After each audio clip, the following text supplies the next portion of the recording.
It is primary election night here in Michigan. Hello, everyone. I'm Juliette Dragus, joined by 13 on Your Side political reporter Josh Albertus, and you are watching live coverage of the 2026 Michigan primary election. That's right, Juliette. A lot to cover tonight as the polls just closed moments ago in almost all of the precincts in the state, with results expected to start coming in over the next few hours. We will be tracking some of those biggest statewide and local races here in Michigan. On the Democratic side of the primary, a hotly contested race for the party's nomination of the U.S. Senate candidate, with current Senator Gary Peters stepping down after this term.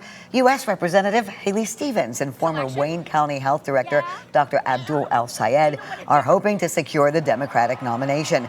Governor Gretchen Whitmer, also a Democrat, is finishing her last term in office this year. She is term limited. Secretary of State Jocelyn Benson and Genesee County Sheriff Chris Swanson are vying for that Democratic nomination to fill that soon-to-be open seat in November.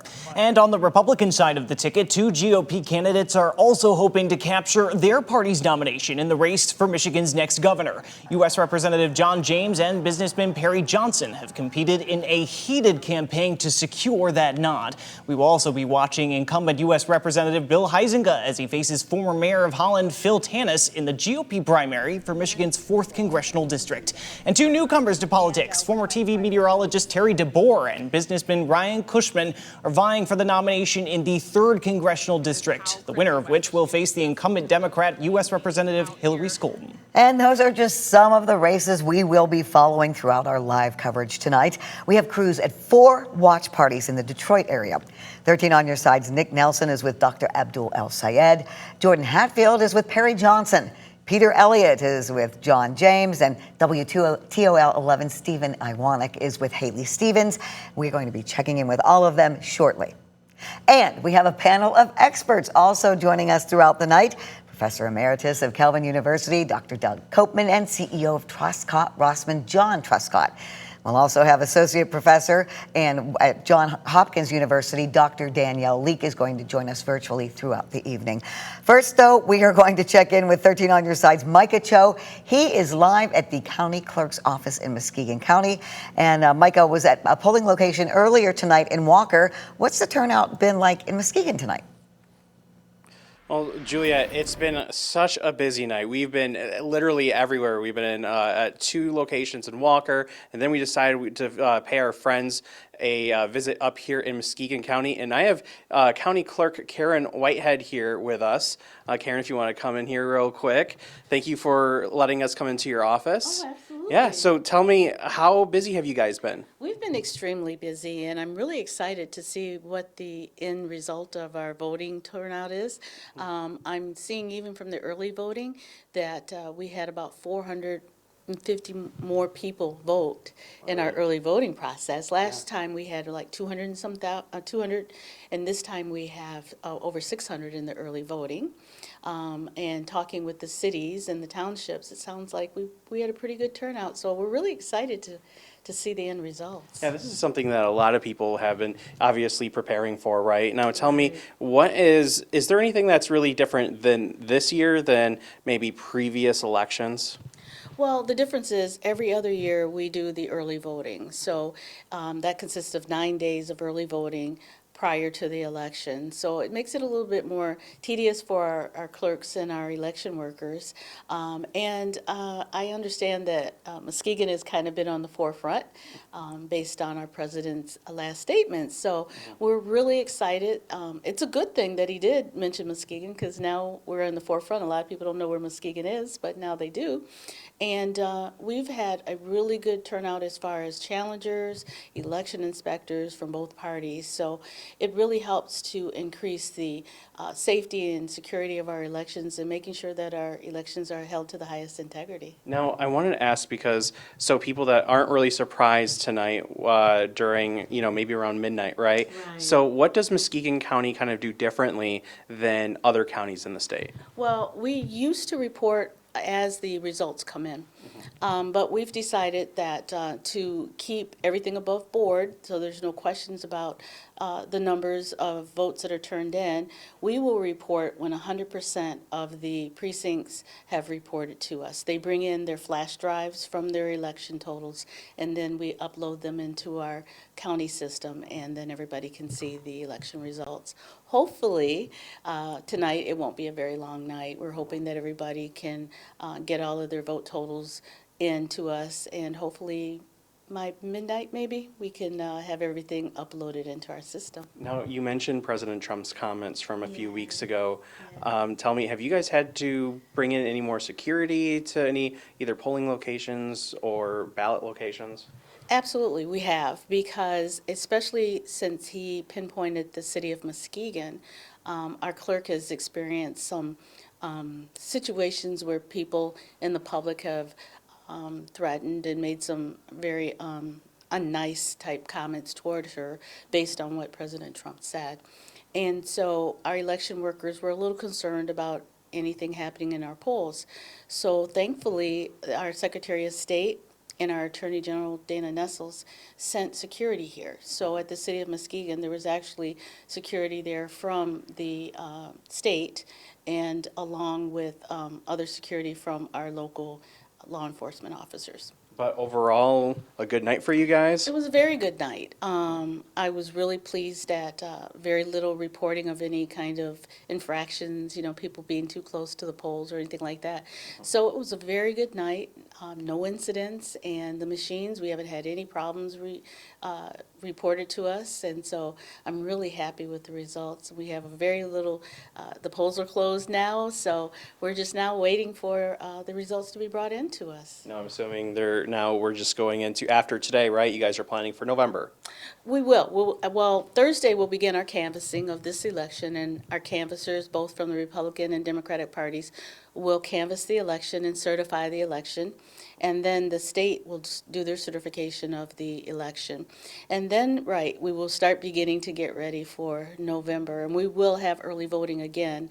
That'll begin on October 25th and run for 9 days up until the election. Absolutely. Anything else you kind of want to add about this very busy night that you guys are having? I'm just really grateful, and I really want to encourage people. Primaries don't have the voter turnout that a general election does, but we're really hopeful that in November that our vote totals, I would love to see 60% of our registered voters come out and vote, or even more.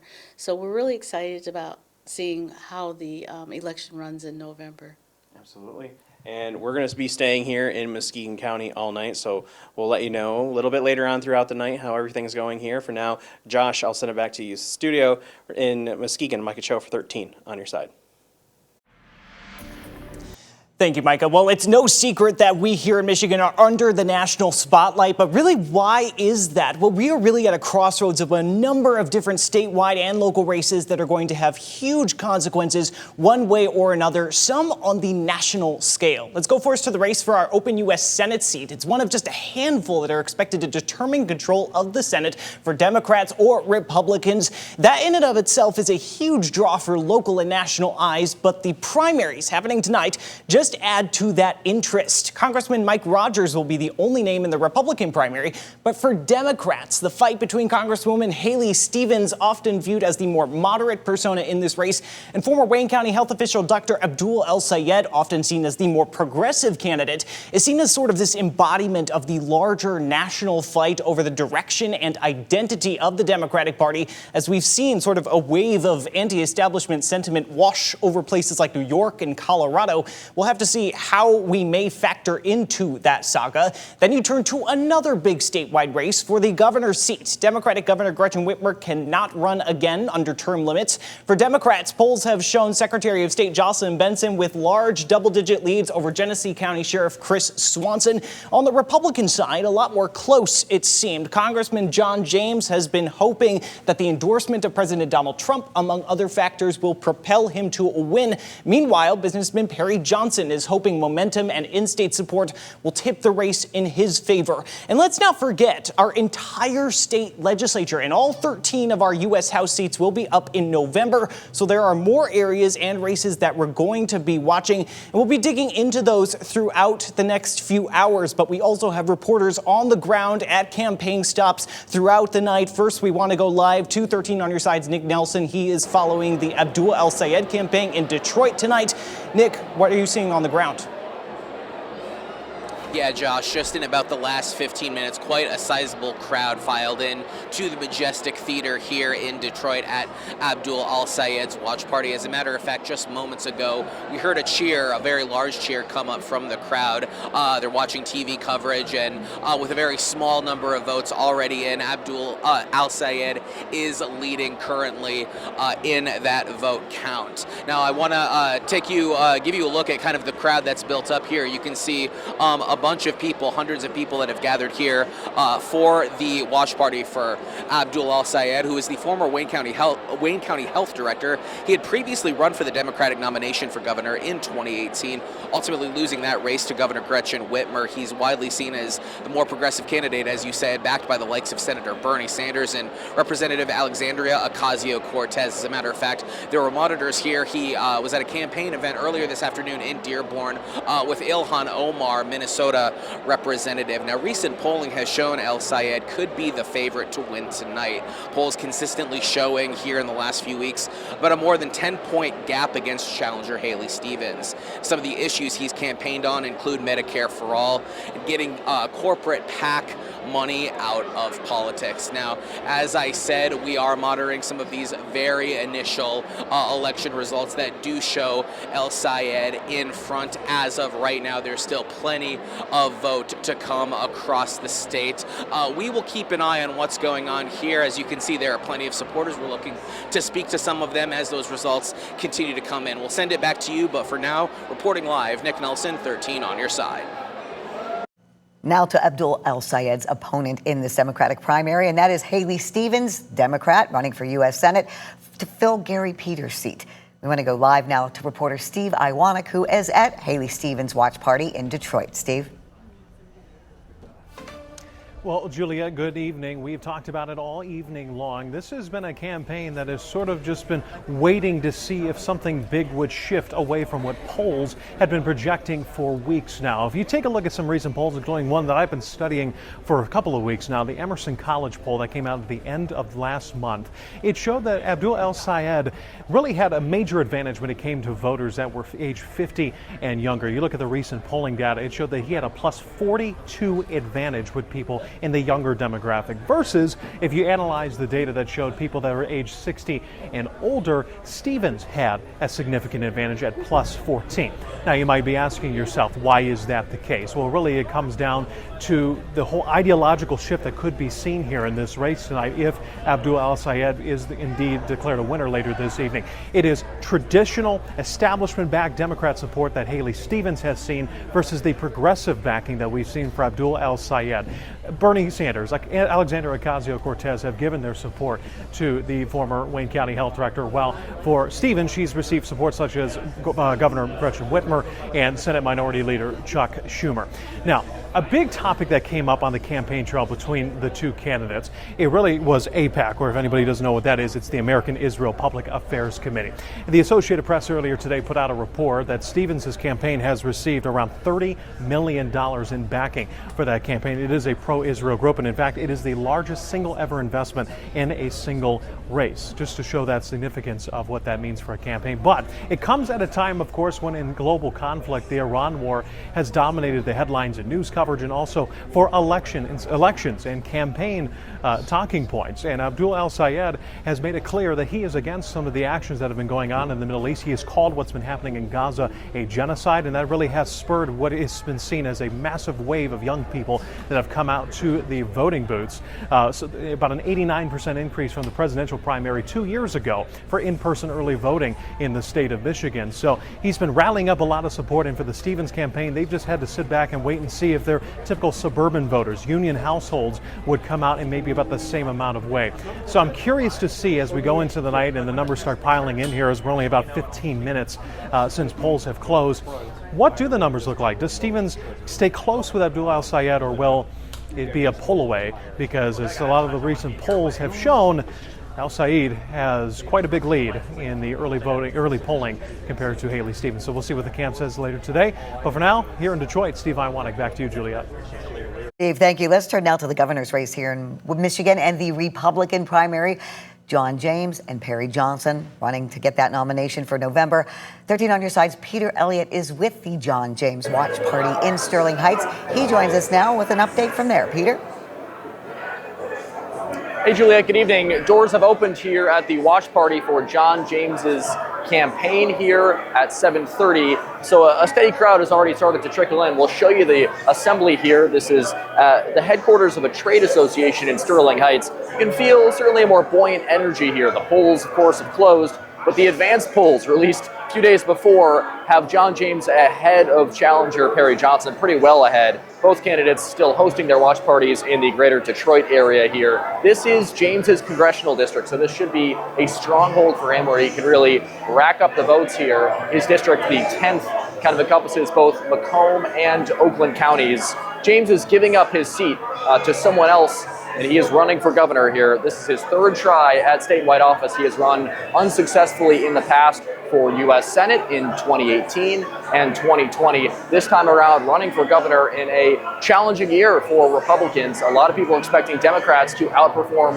given the approval rating of President Trump hovering somewhere in the 30s. But both of these candidates haven't shown that they care much about the approval ratings of President Trump. Everywhere you look here, you will see President Trump's face. He is, John James, proudly endorsed by President Trump. We have seen signs and images of him with President Trump on these signs behind us. You can see it on shirts as well. That is a major thing that he is running on. And of course, he has the endorsement. That's a big thing for candidates. If you don't have President Trump's endorsement, we have seen a lot of candidates around the country really flop when it comes to their electoral prospects. We have not seen the candidate just yet, John James, no sign of him, but plenty of other people rolling in here at this hour.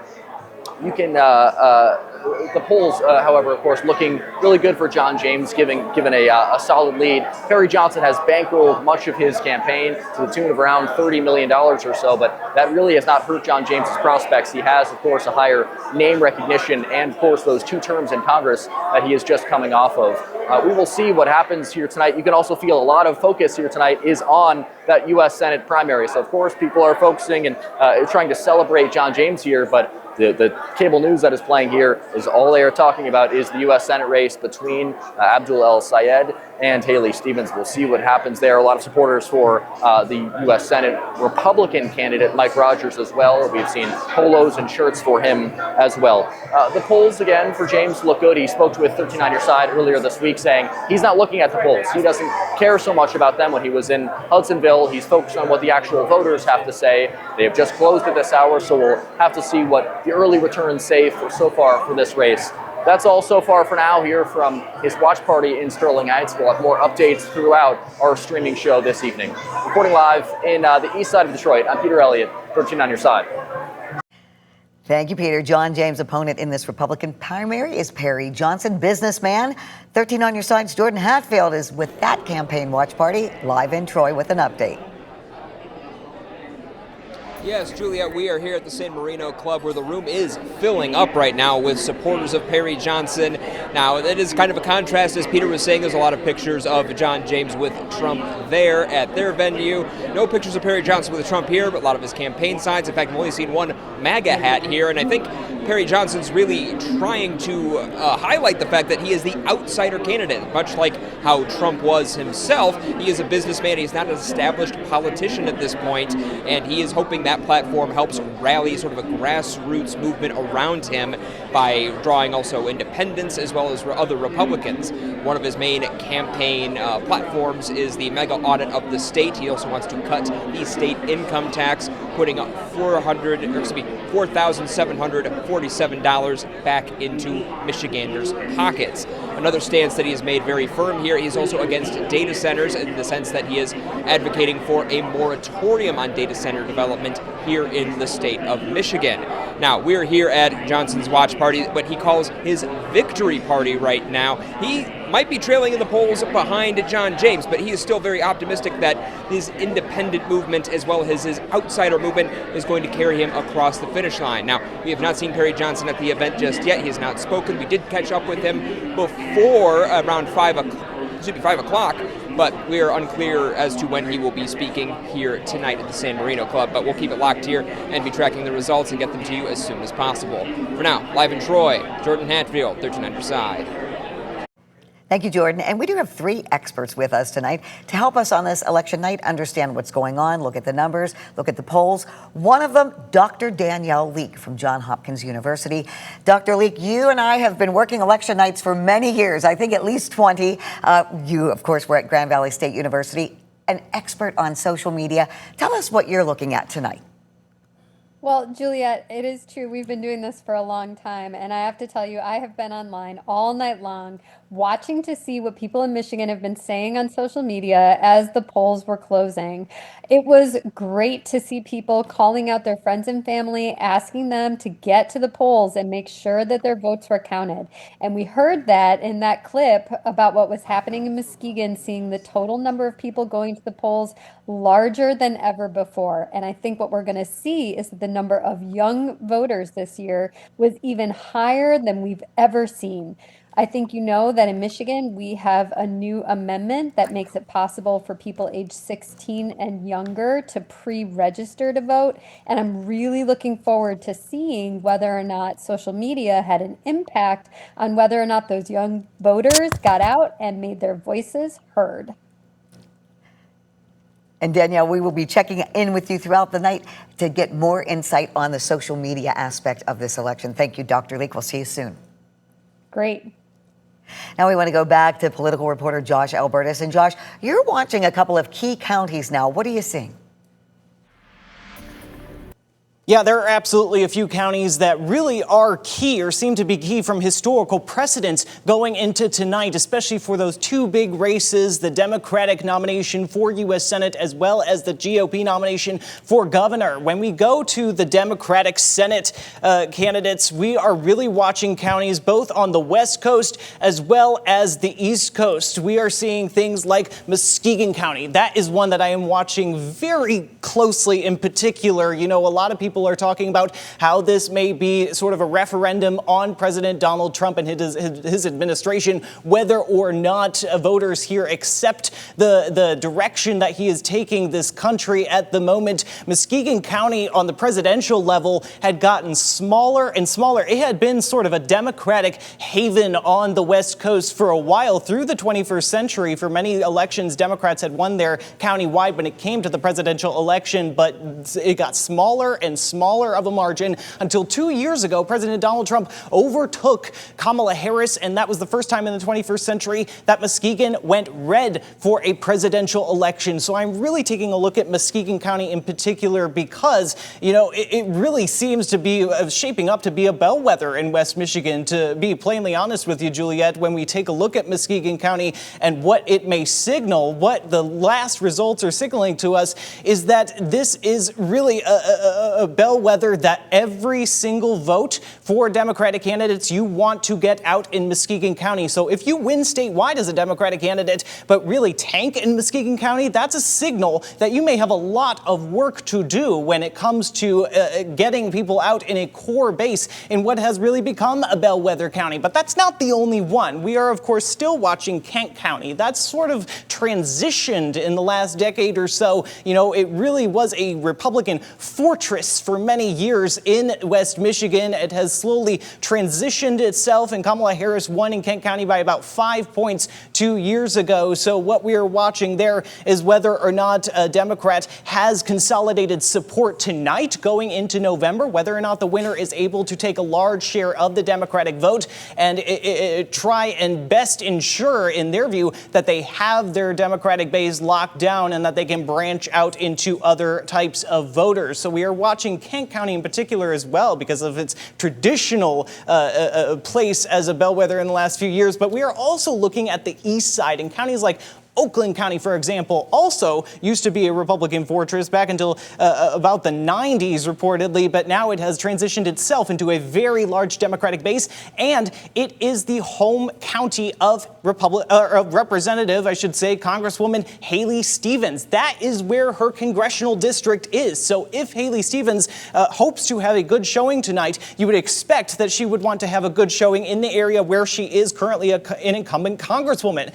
But that's not the only one on the east side. We also see Wayne County, for example. For those not familiar, that is where Detroit is. It is really the bread and butter county of Democratic hopes in the state for any statewide election. It's not usually a question of whether Democrats will win Wayne County, but by how much, and can that offset some of the other areas in the state where Republicans tend to do much better? Will the winning Democrat tonight be able to consolidate support in a place like Wayne County, or will it be split? Will they have work to do there as well? And then really the fifth one that I'm watching, Washtenaw County. Home to U of M, home to U of M at Ann Arbor, a large young voter base where we have seen in the polls Abdul El-Sayed certainly tends to fare better than Congresswoman Stevens. If that, like Oakland County, we would expect Congresswoman Haley Stevens to do well. If Abdul El-Sayed would want to have a good showing tonight, he would want to do well in a place like Washtenaw County, whereas at the same time, 2 years ago, you look at the Democratic primary for president,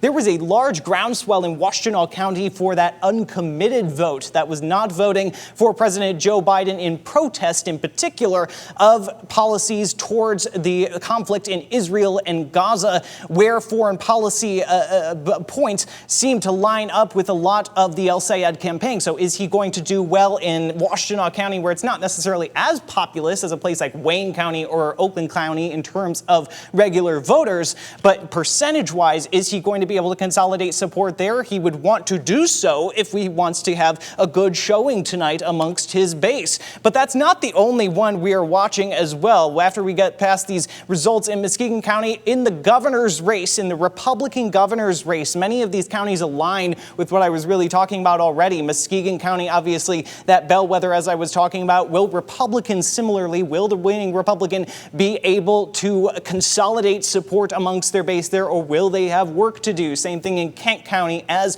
Republicans are really trying to, or in many senses, retake Kent County from many of the recent election cycles that we have seen where it has trended Democratic. It is still a very populous base. Grand Rapids, obviously, the second largest city in the state. Are they going to be able to consolidate support? They are going to want to, they are going to look to chip away if they can at a place like Wayne County. Do they have consolidated support there, or will there be work to do? Oakland County, Macomb County is the one that I switched because Macomb County is the homestead of Republican John James. His congressional district is based in Macomb County. Just like we would expect Congresswoman Stevens, if she wanted to have a good showing, she would do well in a place like Oakland County, but in Macomb County, that was where you would expect Congressman James to do well if he would like to have a good showing statewide as well. So those are some of the counties that we're watching, and we're really going to get further into some of those results, especially in Muskegon County, why it is such a bellwether. This is kind of just a preview I'm giving you right now, but we're really going to get into those numbers later in this stream and kind of explore those and what they may tell us. But for now, we're going to go over to Juliet, who will be speaking with one of our guests to get some expert insight. Juliet. Now is Dr. Doug Copeman of Calvin University. Yep. Dr. Copeman, tell me about, let's start first with that U.S. Senate seat. Because the Democrats, the polls have been very interesting, and we have two very different candidates in a party that we wonder where it's going to go. Yeah, the thing that comes back to me is 10 years ago in the Republican Party when you had a candidate, Donald Trump, running against his own establishment as much as against the person in the other party, right? And you sort of feel that with El Sayed, that he is running against the Democratic establishment as much as he wants to run against the Republican in November. And it'll be interesting to see, and Josh, I made a good point about these different counties. Now, I would say the western Michigan county, Muskegon, they tend to be more labor union Democrats and more conservative or moderate or traditional Democrats. You'd expect Haley Stevens to do better. But if there's a way for El Sayed, how much does it go back all the way to Kent County and to Muskegon County too? Be an interesting thing to watch, right? But it is very much of a question within the Democratic Party. What are we going to be in the future? Do we stay the course and kind of keep the older guard, or is this a new generation with new issues, with kind of a whole different set of strategy and tactics than we've had before? And there's so much talk about whichever candidate wins the Democratic primary, who can beat Donald Trump. Right. Yeah, there is. I mean, and the National Democratic Party is looking at this for a couple of reasons. One, Michigan is a key state. Whoever wins the Michigan U.S. Senate race is going to have that party is going to have a leg up on control of the Senate. But also, if it's successful, if the El Sayed and the progressives are successful, that's going to indicate to people running for president in 2028 what the strategy is within the Democratic Party. So it's almost hard to overestimate the significance of what happened tonight. And I don't know, as you see, everywhere I turn today, whether it's online, social media, anything in print, radio, TV, it's all about the Michigan U.S. Senate Democratic primary tonight. Yeah, it's amazing. I mean, it's partly there aren't many other shows tonight. There aren't many other states doing it, so it's a big thing. But yeah, El Sayed has had the younger generation or the more progressive generation of leaders in the Democratic Party here, Bernie Sanders, AOC, et cetera. And so they've welcomed the spotlight, and now here it is tonight, and we'll kind of see what happens. So let's go now to the governor's race, because we also have two candidates. This has been it's been a hard fought. Businessman Perry Johnson spending his own money for his campaign. John James endorsed by President Trump. Right. What are we seeing with that tonight? Yeah, it's been unusual. I mean, it's been unusual all the way through for the 5 or 6 months. We had 4 candidates for a while, and the early polling really had it evenly split between 3 candidates. Perry Johnson jumps in actually relatively late and ends up to be one of the 2 who lasts through the primary day. So it's always been a little bit uncertain. The one sort of constant is that Donald Trump has preferred John James. He went out pretty early, and the Republican primaries are still, at least statewide, are still competitions for who is most loyal to or who is most connected to President Trump. And John James has been able to do that. Perry Johnson has been very assertive, very aggressive, spent a lot of his own money to be a viable candidate. And he is a viable candidate, but we'll see tonight if he just didn't quite make it. And just in his recent campaigning here in West Michigan, Perry Johnson has been talking about being anti-data center, which is something very important to voters in West Michigan, really the whole state. Yeah, the data center issue has come up in both parties, right? It's really sort of become the thing. And I think if you look at the facts and kind of dispassionately, if you can, at data centers, there's pluses and minuses, right? But right in the heat of the moment and in the heat of the campaign, it really has become a hot button issue within both campaigns. I could sit here and talk to you for 2 hours straight, but I do want to talk more when we come back later about the state races and what's at stake here in the statewide election too. Sure, we're happy to do that. I think, the state Senate and the state House are all up for this fall, and the kinds of candidates the parties nominate will make a lot of difference about who can win in November. Okay, we'll get back to that shortly. Right now, we're going to take a short break, and we'll be back with more of Your Voice, Your Vote election night coverage.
Welcome back to our election night coverage here on our streaming app 13 on your side. We are starting to get a few results, and it is 8:40, so polls closed just 40 minutes ago. I want to show you, though, what we are seeing so far. Very little, as you can see. So we have, I believe that's the 3% reporting. El Sayed is up 62% to Stevens, and McMorrow was still on the ballot. So you can see right now they've already counted 1622 votes for her, but this is very preliminary. We just want to give you an idea of what we are seeing right now so far. So let's look at the governor, the Democrat primary for governor.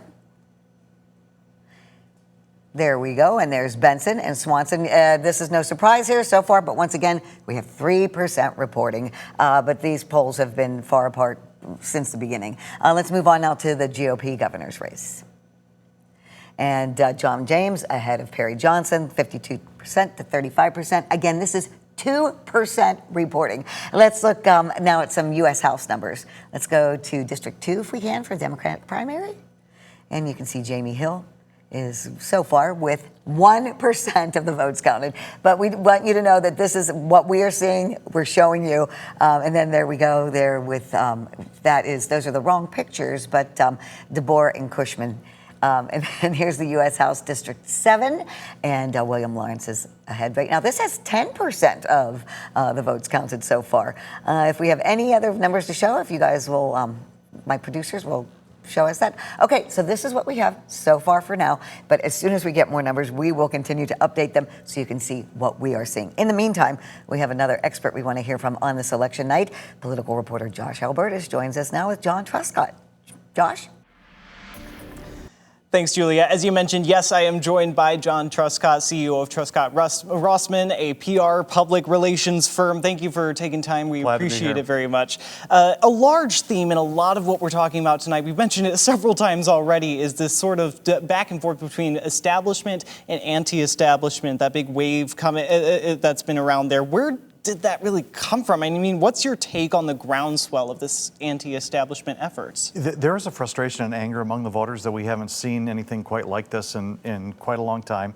Part of it is societal, part of it is just things going on across the country. It's the cost of goods, it's cost of gas, although I saw it down the street here on the way in at 370, so that's going the right direction. But people are just frustrated, and they're taking it out on their elected leaders, and they're saying, show me more, do better, and you have to give me a reason to support you.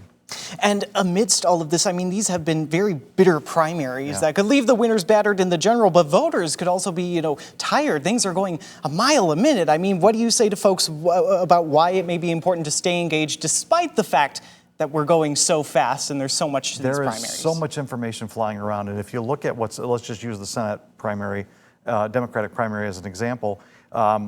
El Sayed has run a very non-traditional campaign, much more digital focus, a faster pace.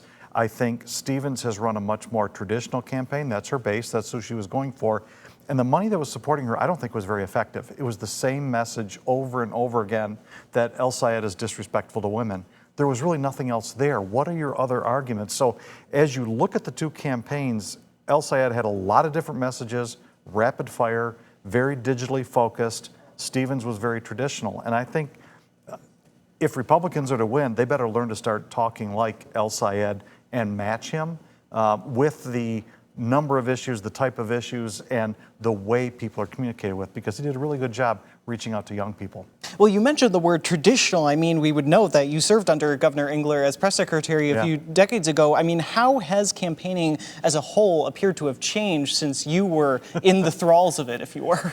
When I was doing it, we still faxed with the paper that kind of rolled up, and you take it to the printer and run it off. So it was a lot different. The internet was still fairly new as far as emails and things like that. So we are light years ahead of when I was doing it. But I still think there's an element, people want to know and trust their candidate. That's something that the Mike Rogers campaign has done really well. They've been out knocking on doors while all this has been going on the Democratic side. They have hit hundreds and hundreds of thousands of doors. I still think that has an effect. If you can talk to somebody, talk to a candidate or somebody who represents them, it has a lasting impression. And you're less likely to believe all the nastiness that gets thrown back and forth. So I do think there's an element where the old school shoe leather still matters, meeting people, being in communities, building that trust. But you have to, with the digital side, add that in. This is going to be a very heavy year as far as TV ads, digital ads, and things like that. I think it's going to be the most expensive race in Michigan history, and we'll see who can master it. And you mentioned something very interesting. I mean, the attention around this race has centered around the Democratic primary. Meanwhile, as you mentioned, former Congressman Rogers hasn't had a primary opponent that he's had to get bruised. And I mean, I think it's not something that we could contest, but I mean, in your view as a whole, what is the advantage of not having a primary as opposed to what we have clearly seen in other primaries, regardless of party here in Michigan, that have been very active? Yeah, you don't have to spend a lot of money. You don't get beat up. Your negatives don't go up. So you're starting in a much more positive position, and you have your organization in place and ready to go. I am betting they're ready to spring into action tomorrow, and we're going to see a lot of things unleashed. There was an interesting AI digital ad, or there was a post that came out the other day and playing on the movie The Odyssey, and it had El Sayed in a Trojan horse. And so expect that theme to continue, kind of the wolf in sheep's clothing, the Trojan horse sneaking in, and then it had communism at the end. I still think we need to define or redefine what communism and socialism is so people can really understand it. But they have, I think, the digital chops to match what El Sayed is doing. So watch out. This could be a campaign like we've never seen before. And Governor Engler himself, I mean, has engaged in efforts to kind of encourage people essentially to tone down the temperature of our politics, especially as we've seen in these kinds of primaries, what's transpired here. I mean, do you feel that that needs to happen in our elections personally? Do you feel that way? And if so, how do you convince people to do it? I personally absolutely do. I don't think it's probably very realistic to expect that. Political cycles are nasty by nature. They always have been. And I think now this cycle is probably going to be the nastiest we've seen. You know, I like it when people can debate and differ on issues and tell why and back it up. We haven't seen a lot of that in the different races that are out there right now. It's a little more name calling, a little more just throwing bombs, but we'll see. I think this is going to be a race where both on the gubernatorial and the Senate, debates are going to be really important. People are they want to see authentically who the candidate is, what they're about, not just what they're seeing on TV or on social media. So that first debate for each race, I think, will be absolutely crucial, and a lot of decisions will be made on that first debate. Do you think people have had the chance to see candidates in that way up until this point, or has the noise kind of drowned that out? I think it's been too noisy. I think the gubernatorial race may be a little bit more because we have people who jumped out in front. They've stayed out in front, so they haven't had to really mix it up and get really nasty. The Senate race is a whole different ballgame. But again, when you see an authentic candidate, and Mike Rogers has been doing this, talking to the camera. I saw an appearance that he did the other day where they were recording him talking. He was at the Coast Guard Festival, actually, talking to a cadet there about honoring service and how it was going to be a great experience for him, even though he was an Army guy. That was authentic. It was real, and it showed who he was. El Sayed has been flashy. He's been kind of rowdy, noisy, and that has really ginned up the younger vote. They like that. He's connecting with them in a way. So we'll see what happens next, because I think you're going to have two very good, very aggressive candidates with probably the most watched Senate race in the entire country. Any other predictions you feel like you'd want to share with our viewers as to either tonight or just down the road? I mean, what is it? You've been in this arena for many, many years. I mean, what are you seeing in terms of things you expect? I'm coming into this saying this is the future of the heart and soul of the Democratic Party. Which way are they going to go? Are they going to settle in and be more traditional? Or are they going to continue going left and in the Bernie Sanders type wing? So that's really important to know what's going on. Does the Democratic establishment take back control?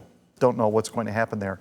And so that's why this is so important, because it really is the future of the country and the way we're going. It's who controls the U.S. Senate.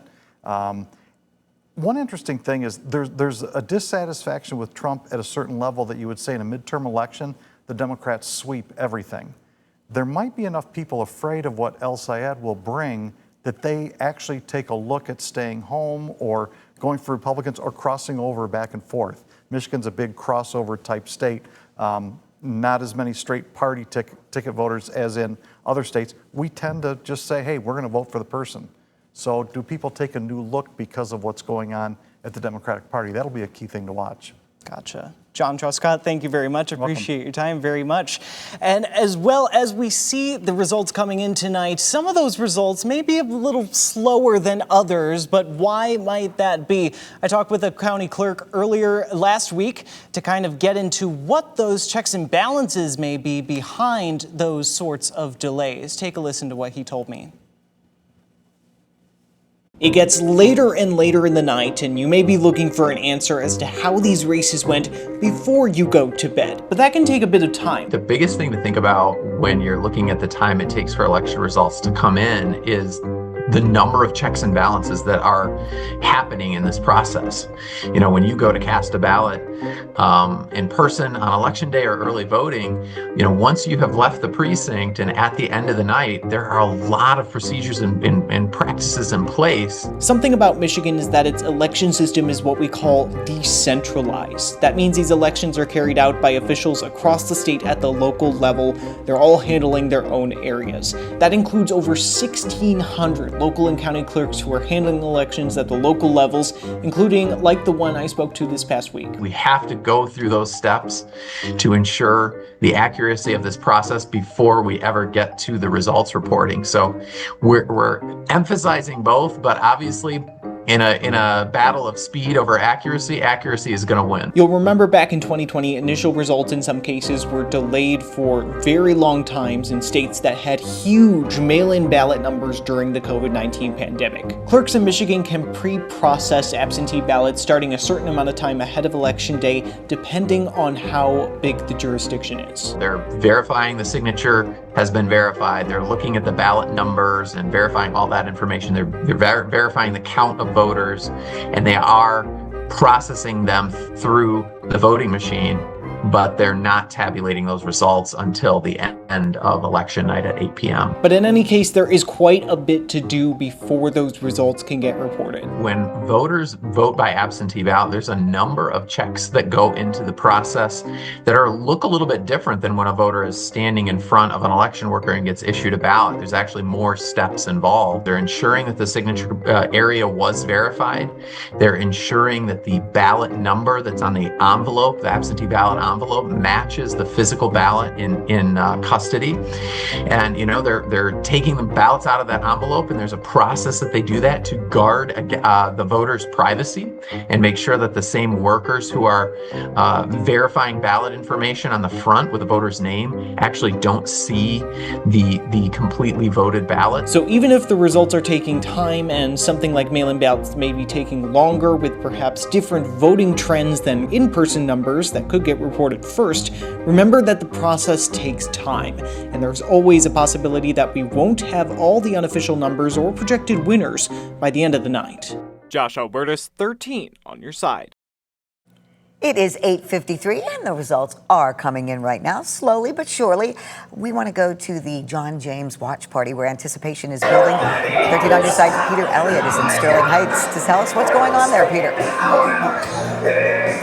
Hello, Juliet. Anticipation certainly building in this room, filling up here in Sterling Heights. A much larger crowd since we last spoke with you earlier this hour. More people filling in. Rockstar by Nickelback playing. They hope John James is the rock star of this evening, beating Perry Johnson. Take a look out here at this crowd in Sterling Heights. I want to talk about something, Juliet, that you and Professor Koopman discussed earlier this hour about data centers. One of the most contentious issues across Michigan and the country. One of the rare bipartisan issues, too. A Gallup poll has found that 70% of all Americans disapprove of a large-scale data center being built near them. That is true for both Republicans and Democrats. Truly one of the rare issues. The two Republicans in this race have both been skeptical of data centers, but they've taken slightly different tacks in doing so. James has called for guardrails before data centers are built, saying he wants to have a plan before communities have a plan to make sure that communities are protected when it comes to pollution, electricity rates, and water usage. Perry Johnson, on the other hand, has called for a flat-out one-year moratorium on data center development. We have seen those in a number of communities in West Michigan. Perry Johnson also expressing concerns about power and infrastructure usage as well. We have seen Governor Gretchen Whitmer take a different tact while she is currently in office, unveiling a plan for what she calls a plan that would protect residents from higher electric bills if a data center would be rolled out in their community. Back in June, she spoke at a major groundbreaking for an Oracle OpenAI data center in Saline Township. And their opponent here, the presumptive, likely Democratic nominee here in the governor's race, Jocelyn Benson, has also rolled out a similar sort of plan that would put up guardrails if a data center were to be built. But she has also faced significant scrutiny from her opponents, both on the Democratic side and Republican side, for perceived conflicts of interest. Her husband works for a company that was working to bring that data center to Saline Township. Her husband has since moved on to a different role in that company, but a lot of different approaches here to this data center debate that we have been covering so closely here on 13 on Your Side. President Trump, of course, at the executive level as well, has pushed out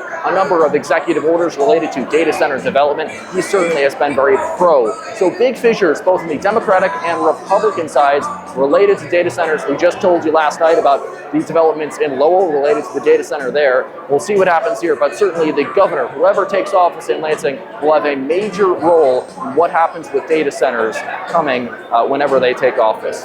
Reporting live here from the John James Watch Party in Sterling Heights, I'm Peter Elliott, 13 on Your Side. Yes, Peter, you are right. Dennis, data centers definitely a big topic here in Michigan. We want to take you now to Detroit to another watch party. 13 on Your Side's Nick Nelson is with the Dr. Abdul El-Sayed party. And how's it there, Nick? Yeah, Juliet, the crowd is very excited here as Abdul El-Sayed continues to lead in some of this very early vote count with about 6% of the vote in. You can see there are hundreds of supporters behind me in this crowd. Now, one thing that's been touched on earlier in this stream is Abdul El-Sayed's campaign on social media. Many view this as a very critical part of his campaign, utilizing kind of the more traditionally known social media platforms, including Instagram and Facebook. But some of the newer platforms that have caught on in the last few years, platforms like TikTok and even Twitch streams, and with Abdul El-Sayed even appearing on a number of different podcasts in some of those streams as well. This has given the opportunity for Abdul El-Sayed to connect with younger voters who are more likely to use those kinds of platforms. Many have said that that youth vote here in Michigan could be crucial for a potential victory for Abdul El-Sayed tonight. And one of the things that a campaign that utilizes social media can do is reach beyond the bounds of Michigan in a state that's already been so closely watched by national eyes, many viewing it as very important for Democrats to take control of the Senate. We spoke moments ago with a woman and her granddaughter from Maryland who decided, based on hearing Abdul El-Sayed through social media, that they wanted to come campaign for him in Michigan and attend tonight's watch party. Here's what she had to say about the importance of this race. So people are sick and tired of the Democratic Party. The Democrats are sick and tired of the Democratic Party. And so when you have, milquetoast Democrats, and especially at a time when the opposition is so strong and so clear, nobody's going to vote for you. And you have to, we're not stupid. We understand lies. We understand capitulation. And people like Abdul come across and they say, these are the facts. This is what's happening. We have a war that we should not be in. We are spending money supporting a war that we should not be in when this money should be at home. We are basically pawns of Israeli foreign policy. And all of those things are important. And what we have, mainstream Democrats who are scared of talking in that way, they're not going to get people excited about voting for them. And that's really matters. And you could hear there kind of what a lot of supporters here at the Abdul El-Sayed camp have been saying, kind of that anti-establishment mood that a lot of Democrats are feeling, not only in Michigan, but nationwide. We are continuing to monitor results here. As we said, there are bursts of excitement here. We are continuing to follow that and hearing more from some of the people here that are here to support Abdul El-Sayed. But Josh, we'll throw it back to you. Thank you, Nick. At the Abdul El-Sayed campaign in Detroit, we want to turn now to another one of our experts tonight. Dr. Danielle Leak is with Johns Hopkins University. She is a social media expert. Danielle, if you can hear me, how are you doing tonight? Doing great. Thanks for having me. Thank you for being here. Appreciate it very much. And I wanted to ask you a pretty specific question because we just heard from Nick at the El Sayed campaign. Obviously, the El Sayed campaign has been very active. It's tried to be on social media, but there's been a conversation whether or not social media engagement equates to engagement at the polls. So I wanted to ask you, what do we know, if anything, about what causes social media engagement to translate into voter engagement at the polls, and what doesn't make that connection? Well, that's a great question. Well, we know that when the social media content is more partisan, that type of content is more likely to translate to voter turnout. So that was a study that was done by Harvard University. The most recent version of that research is from 2024. I expect that will be true again this year. And we can see that with the enthusiasm and the high sense of excitement that we're watching already this year. And we definitely see that with the type of content that the candidates are trying to produce and are producing well. So Al Sayed is a really good example of a candidate who has done that well and has done that even by taking down some of the more partisan content that was up prior to this campaign. So I know that you've reported before on how some of his more controversial comments from 2020, well, the campaign made sure to take down some of that content. Even though it was engaging, it wasn't going to produce the kind of voter turnout that they were looking for. So the more exciting and partisan your content is, the more likely it is to drive turnout at the polls. So we'll see if that works this year at the end of the night. So, I mean, what would you say is the give and take of using a lot of social media, both the potential positives and potential negatives of using social media a lot in an electoral campaign, especially ones that are so highly watched as they are here in Michigan? What are the pros and the cons, really, in general? Well, I'll tell you, some of your experts have already alluded to this. I mean, once the primaries are over, a lot of that social media content that's already been used is still out there. So candidates are stuck with it. What you've said stays with you. So how you've been perceived in the primaries, you're going to have to stick with that as part of your authentic self throughout the rest of the election. And that can become a strength and a potential obstacle once the general election gets started. So if you can't win in this upcoming race using the same presentation of self that you had going in the primary, it can become a real challenge. So as many people have already said, and when we're talking about the Senate election, for example, if we see the outcome for Abdul Sayed, it could become a challenge if staying on the left side of the Democratic Party doesn't work in this general election. Well, we'll see the outcome of having that much social media content focused on those kinds of arguments really becomes a strength or a weakness.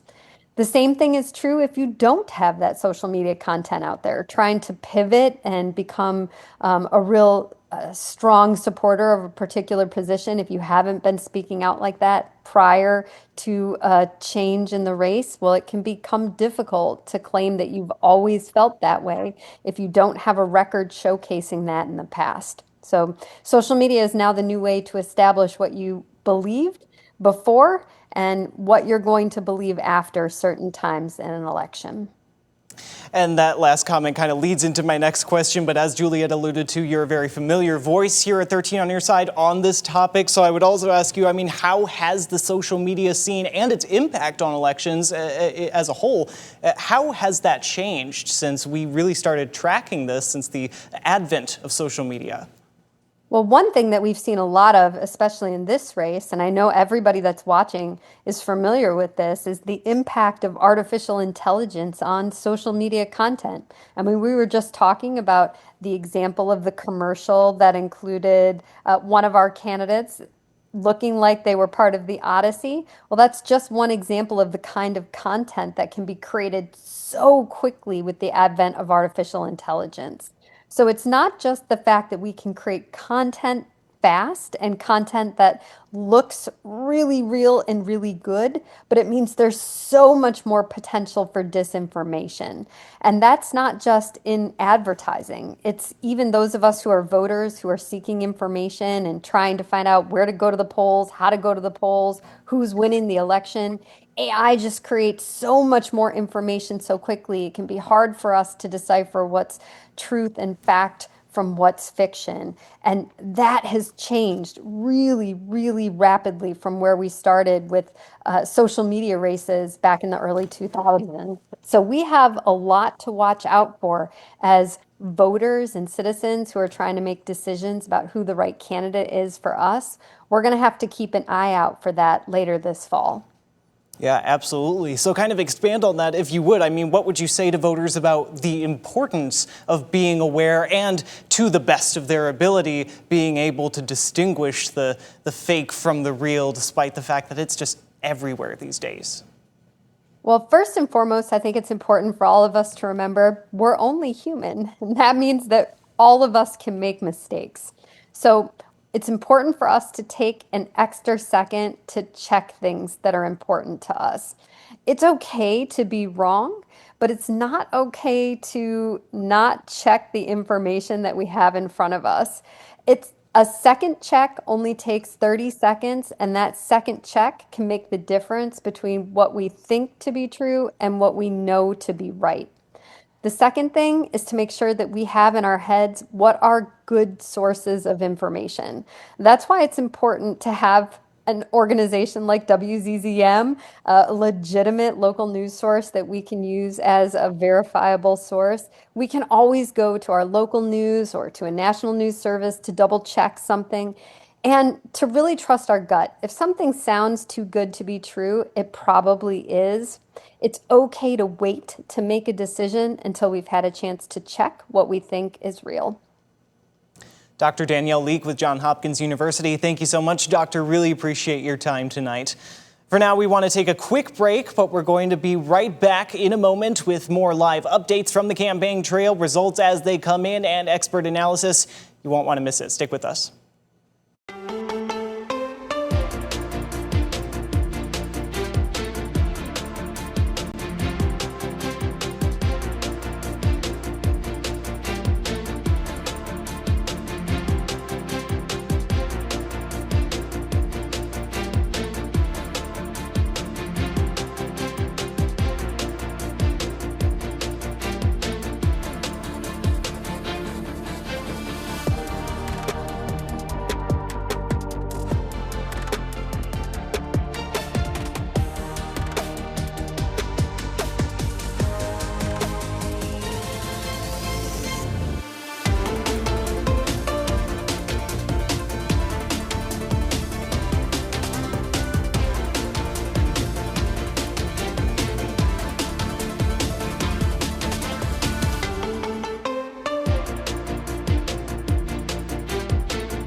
9:15 here in the Lower Peninsula, and we have our first early major race call. Secretary of State Jocelyn Benson has been called by the AP, projected to win the Democratic primary for governor, besting Genesee County Sheriff Chris Swanson. Now, this wasn't something that was entirely unexpected due to what we were talking about earlier in this stream when it came to the polls that we were seeing that saw Jocelyn Benson up with double digits over Swanson, and many of these polls very consistent. We are still in the early preliminary stages of these results being reported, but we do have sizable vote dumps out of, in particular, we got a large vote dump from Oakland County, a very strong Democratic base over on the east side, just north of Wayne County and Detroit. You see Jocelyn Benson is leading there by 85%, with over half of the vote there counted. That certainly did play a factor because of how big Oakland County is as a Democratic base, but we also have smaller vote dumps from places like Washtenaw County, another Democratic bastion, not as populous, but still a lot of Democratic voters there. And in our own neck of the woods, Kent County, only about 20% reported. Those results are going to continue coming in, but at this point in the race, she is leading with 92.5% of the votes in Kent County, again with about 19% reporting there. We also have another race call in our neck of the woods here in the city of Grand Rapids. The first ward has been called for Lindsay Perez Pleasure. We are going to turn now to Juliet with more race updates. Juliet, what do we have?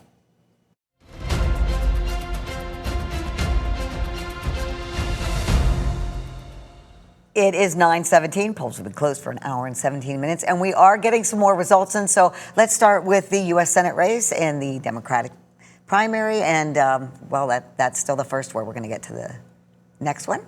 That is Lindsay Perez Pleasure. As you saw, that is Ward 1, Grand Rapids City Commission. That is 100%. She has been called as the winner. Now let's move on to our other results, if we can.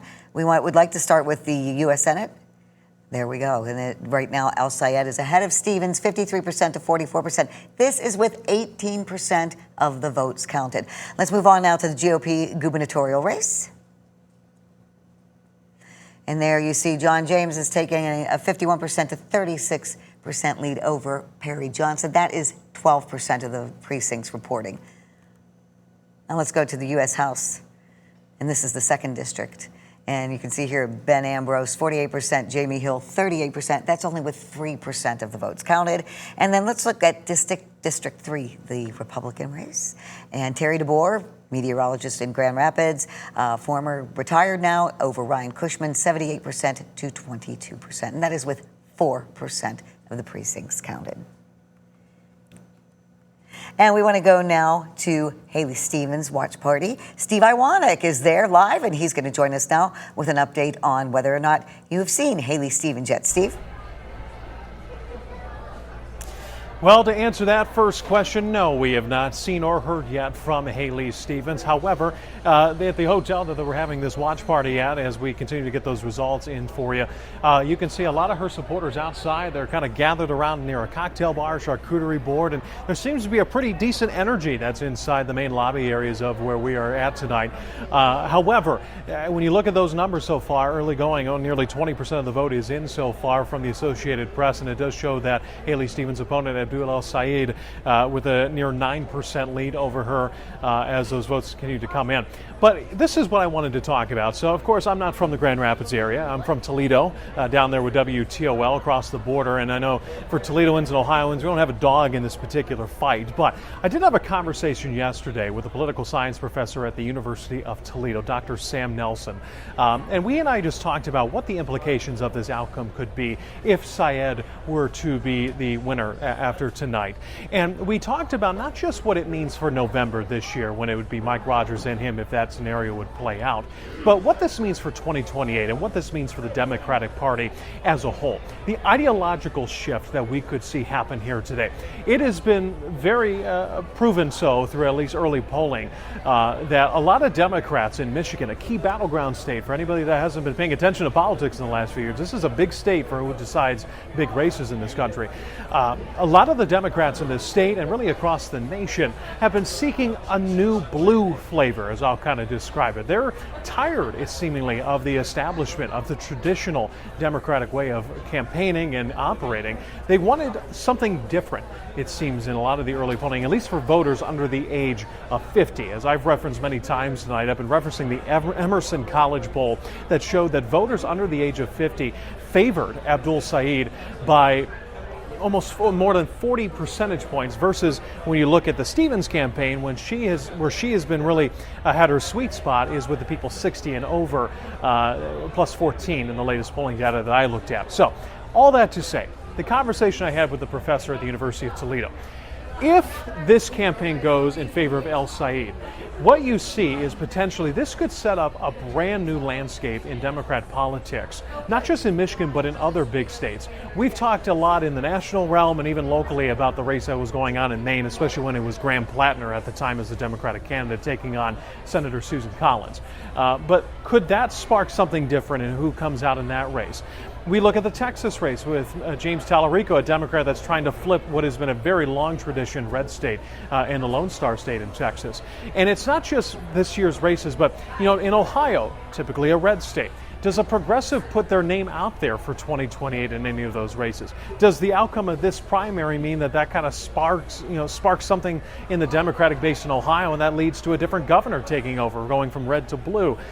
Just those kinds of scenarios that we're yet to see if will be happening after tonight with what happens in this Senate race. However, it is very interesting to watch this race. We're in Toledo. We don't have anything close to Detroit, but to watch this race happen and have such shared economy, shared people, we have 2 counties of our own in our viewing area, and to hear the conversations from Democrats in those counties and saying, that a lot of people are tired of what they've seen in the past, it is just a big revolution. And it was referenced earlier in a conversation amongst the panelists there. Whoever comes out of this race for the Democrats, we are going to fully expect in Michigan a very heavy amount of money poured into television ads, into digital ads, social media advertising, trying to bring in as many young people as they can and spark potentially a new movement of voters to either side of the aisle. But here tonight at the Stevens campaign, so far, going back to where I was at the beginning, we have not heard from her yet. We have not seen her yet. None of her supporters are actually down here in front of the stage yet. They're all hanging out in the hotel lobby area. Seems to be an upbeat energy, but as those polling data shows, so far the Stevens campaign playing from behind tonight. So we're going to have to see some of the big counties if they start becoming a stronger hold for her, if it's more of just a 50-50 split and El Said is able to pull away in some of those smaller counties and really make a big statement tonight in the world of state politics. So that's all I have for you. We'll continue to keep you updated with all the latest information as we have, and as soon as we hear from the Stevens campaign on if and when she'll be speaking, we'll let you know as soon as we can. Back to you guys. Now, all that knowledge just came from reporter Steve Iwanek. He is with our Toledo sister station, also covering that race for us tonight and providing a lot of insight. We want to go back now to the GOP gubernatorial race. We have 12% of the Associated Press votes counted. John James, 51%. Perry Johnson, 35%. 13 on your side's Jordan Hatfield is at the Perry Johnson watch party in Troy. And what's the mood there, Jordan? Well, Juliet, the mood really hasn't seemed to have changed too much since the doors opened here at 7:30. The crowd here still seems pretty cheery, still seems pretty optimistic. They've still been rolling out food. The bar's still open here, so plenty of folks still seem pretty optimistic about the night. Perry Johnson himself still very optimistic about the night. When we spoke to him at 5 o'clock, we still haven't seen him here. We did speak with a member of his team. They said that Johnson will not be coming out until there is a definitive result, which could still be coming in several hours from now. But like I say, John James is currently leading the pack right now in the race, and Perry Johnson is trailing a little bit behind. Perry Johnson still hopes that his outsider stance as a businessman will carry him across the finish line, but still it seems like the gap might be a little too wide here, but we still don't know yet. Only 6% of precincts are reporting right now, but still, moods here still seems pretty optimistic in Troy, Michigan at Perry Johnson's so-called victory party. Now, we'll hopefully hear from Perry Johnson very soon here, but for now, back to you, Juliet. All right, Jordan, thank you for that live update. We want to go back now to our political reporter, Josh Albertus, because we've been looking at counties specifically. And Josh, I want to talk more about Muskegon County tonight. Yeah, and there's a big reason for that, Julia. That's because Muskegon has sort of established itself, seemed to establish itself anyway, as sort of a bellwether now. Very different than it was even just a couple decades ago. And in kind of coming to that conclusion and trying to figure out what the scene was there, our team really crunched the numbers on historical data from Muskegon County and on a number of different levels. Now, as we mentioned earlier, a lot of people may see this as sort of a referendum this August and November as to President Donald Trump's administration and his direction, whether or not voters approve of the way he is taking this state and this country at large. So I wanted to start with some of the most telling on the presidential level in Muskegon County, dating back to 2000. All of these are the presidential margins of victory in Muskegon County. You notice there's a lot of blue on here. Throughout the 21st century, it was really established itself as sort of this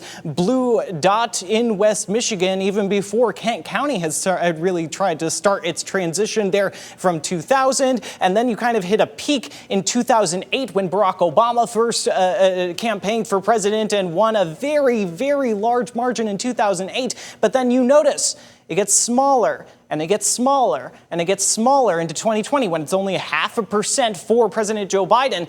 And then in 2024, as Donald Trump carried the state, he also carried Muskegon County. First GOP presidential candidate to do that in the 21st century, and by a comparable margin to his overall statewide margin. So it really has aligned itself with what we've been seeing. And that's why we call it sort of a bellwether, why we are seeing what we were seeing. I mean, when you get into the other levels, it may be more of a mixed bag when it comes to the different trends that we've seen, like when you go to the governor's level in Muskegon County. You notice back when John Engler ran in 1998, that was a very large Republican win there, but there were special circumstances in that race. And then 2010, you saw Rick Snyder won Muskegon County, but that was amidst a wave of larger, particularly the more congressional, the Tea Party tailcoats, if you will. But the rest of this was very aligned with what we saw as Muskegon County earlier in this century as that little Democratic island, if you will.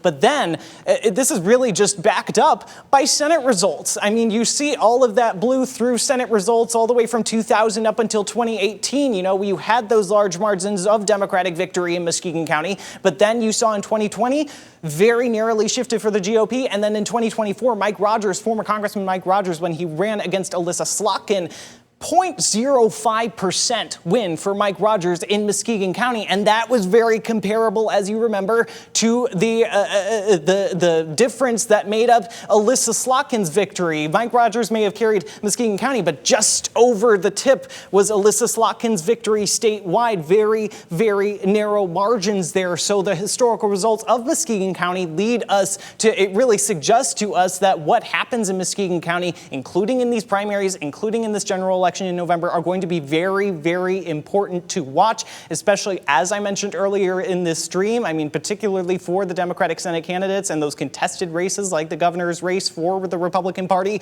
whether or not tonight we will see this consolidated support around the winner, whoever comes out on top of that Senate primary as well as the Republican governor primary. Will they have consolidated support, or will they start at, what some may view as a disadvantage in a place like Bellwether, Muskegon County, where they may have won statewide, but they really tanked in a place like Muskegon County and have to really get to work making up those lost votes in a very critical region like Muskegon County, where they will need every single vote these historical trends suggest to win in such a key region like Muskegon County. So we're going to be seeing what happens, as Micah mentioned there in his live report with the county clerk in Muskegon County. They are not going to be releasing those unofficial results from Muskegon County until they are 100% in. So we have not seen any of those results yet, and they may be some of the more later results of the night. But as soon as those come in, we are going to see all at once whether or not those winners of statewide races, if they've been called yet, have that consolidated support, or if they have a lot of work to do. But for now, I'm going to send it back to you, Juliet.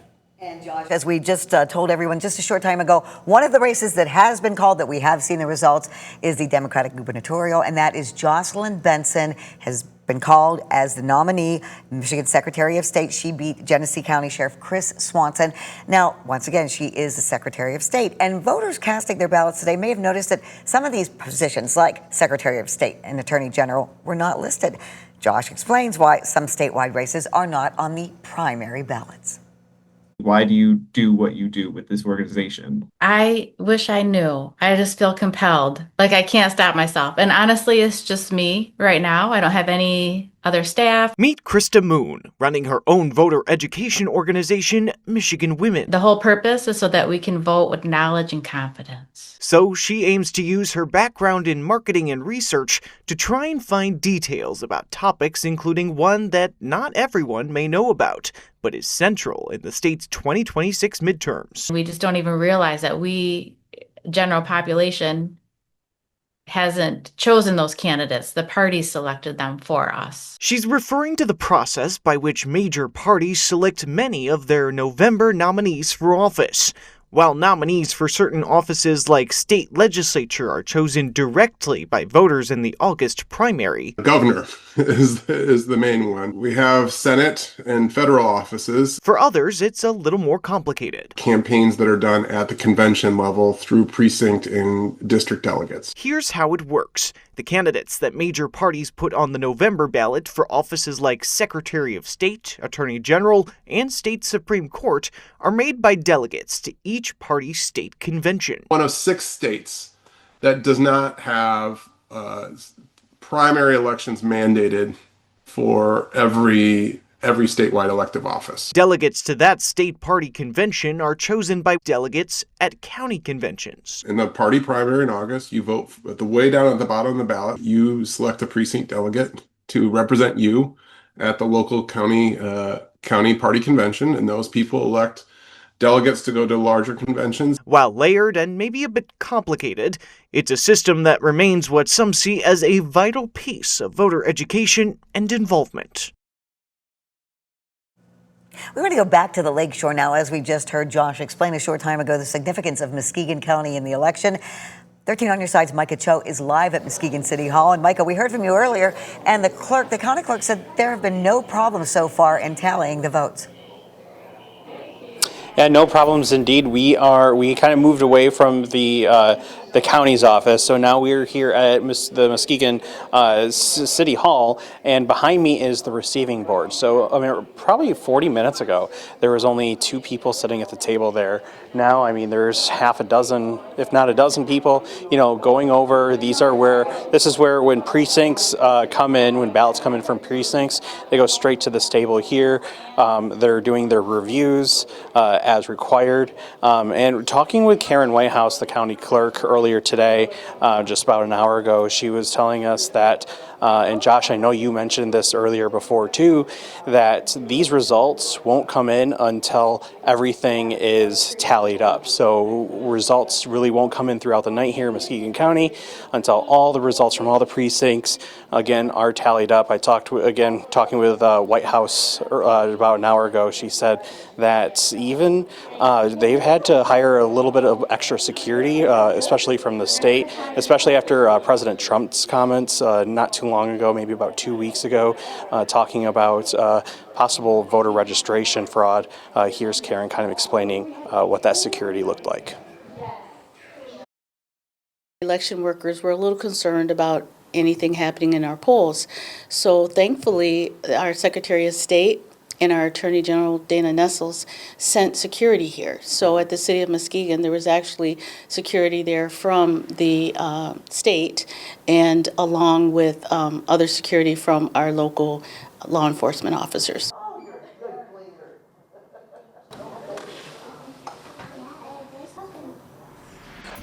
We're able to get a little bit of video. We'll bring that up later.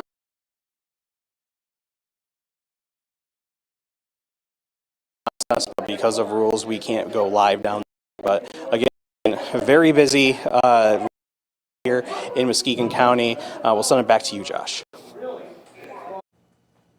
Thank you, Micah. We want to crisscross the state now, and we want to go to 13 on your side's Peter Elliott, who has been at the John James campaign party tonight. Peter, I mean, these early results suggest a large lead so far for John James. What's kind of the mood there as these results are coming in?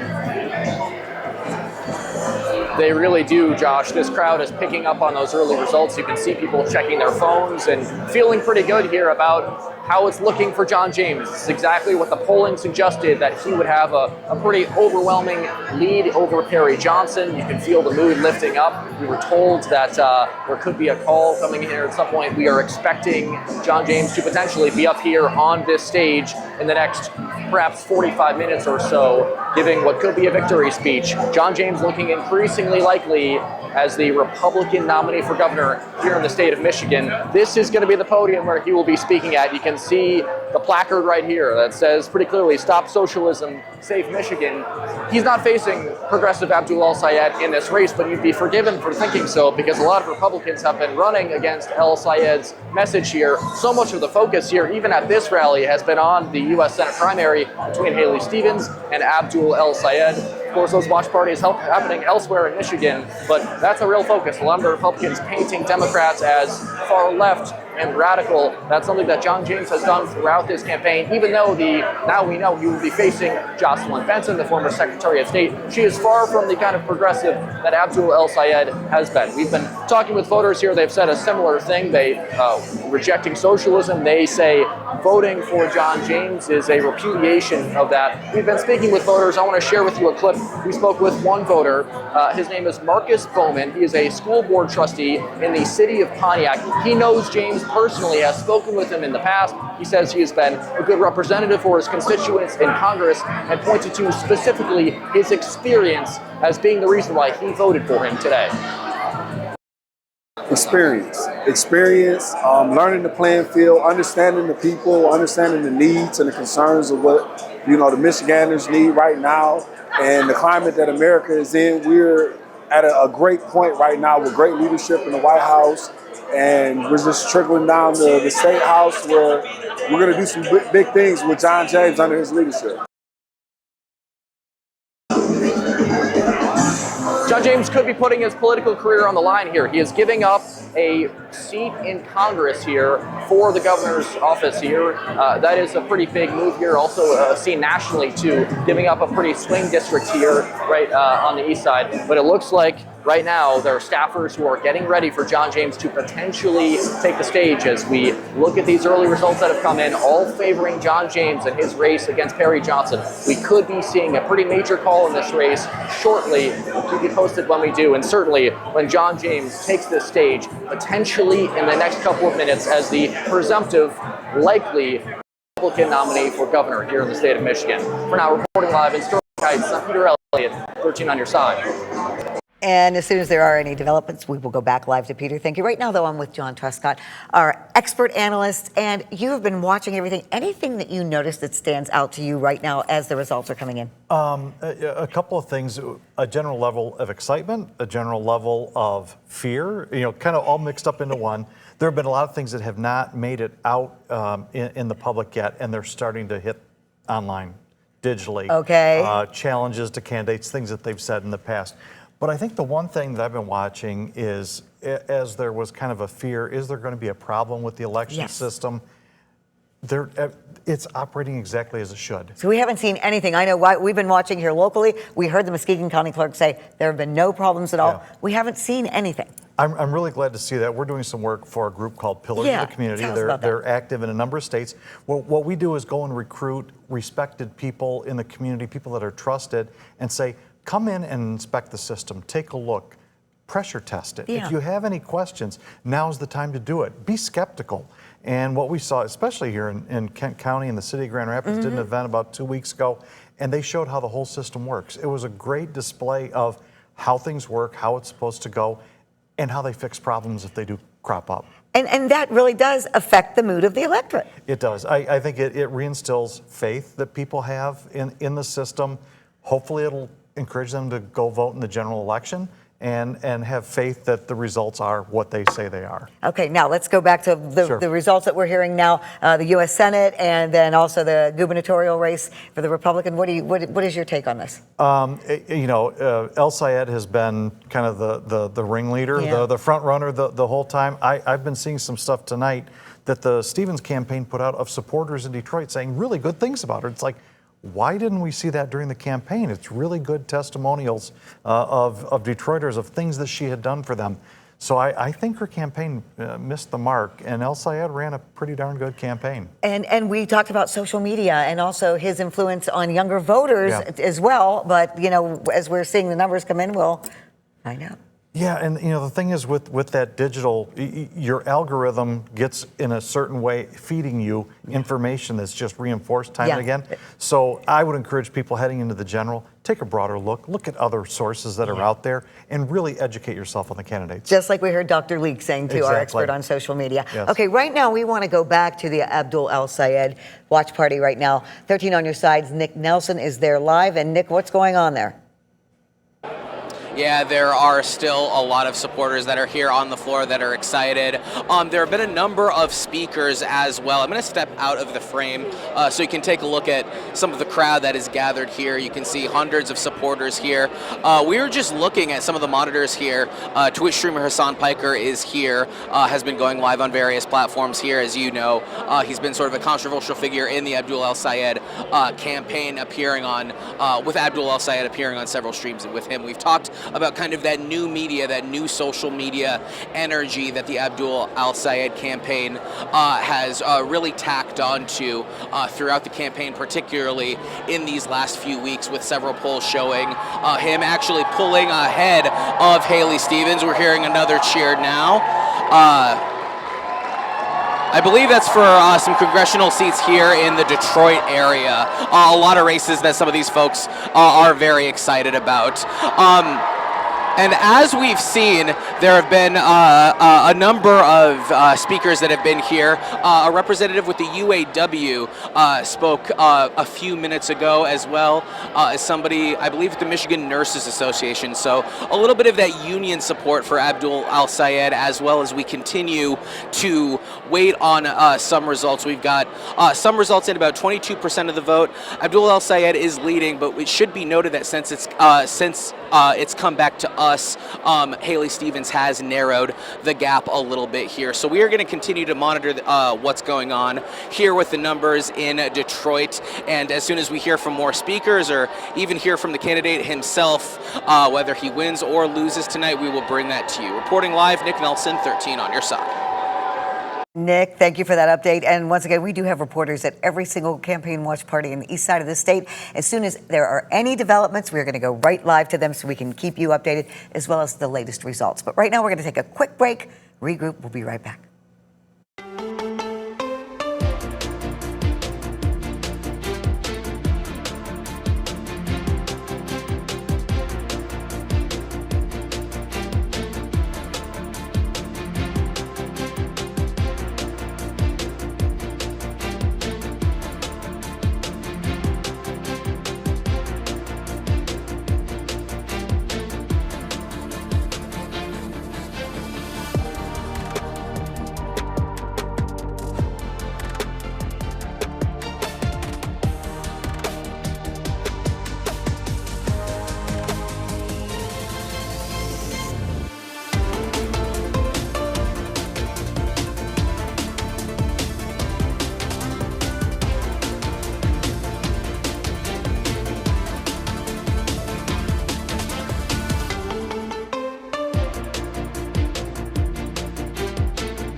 It is 9:50 on this election night as results continue to come in. We want to look at some of the latest numbers we are just receiving. Let's look at the U.S. Senate, the Democratic primary. Al Sayed still ahead of Haley Stevens, 52% to 45%. This is with 23% of precincts reporting, so we are getting more numbers in. Let's look at the gubernatorial GOP race as well, and the latest numbers on that. There we go. John James still ahead of Perry Johnson. This is with 17% of the reporting precincts, 51% James, 36% Perry Johnson. And then we have a local race we want to tell you about that has been called. The GRPS Sinking Fund millage has passed 63% to 37%. Now let's get back to political reporter Josh Albertus, who has some information county by county for us right now. Yeah, Juliet, we're starting to get those county by county results in from the Associated Press. A lot of colors are being filled in on the Michigan map here, so let's get into it as we're getting these first results. As we were expecting, one of the darker shades on this map, the purple, represents Abdul El Sayed leading in those counties. The green, or the teal, represents Haley Stevens leading in those counties at this time. But we are still early in the race. Results are still being reported, so these colors could change. But this is what we are seeing right now. As we kind of predicted, one of the darker shades for Dr. Abdul El Sayed is in Washtenaw County, with a very fair amount of the expected vote in, 65% there. Abdul El Sayed leading with about 64% of the vote. Like we said earlier, this would be, sort of somewhere we would expect Dr. Abdul El Sayed to do well if he wanted to see a good showing statewide. University of Michigan at Ann Arbor, a younger voter base where Abdul El Sayed has tended to do well, much well compared to Congresswoman Stevens in the polling, as well as that larger share of uncommitted voters a couple of years ago in the presidential primary for the Democrats, with President Joe Biden running there, with a lot of people voting against essentially his policies towards the conflict in Israel and Gaza, which has aligned pretty much with Abdul El Sayed and his campaign's message on foreign policy. So we do see one of those darker shades in a place like Washtenaw County, but then we move over to the north of Wayne County, Detroit, Oakland County. Like we said earlier, this is the home ground of Haley Stevens. Her congressional district is based here, so if she wants to have a good showing statewide, you would expect her to do well where she is currently the incumbent. She is leading in a place like Oakland County with about 67% of the expected vote in, but not by much, about a couple percentage points there. We're going to have to see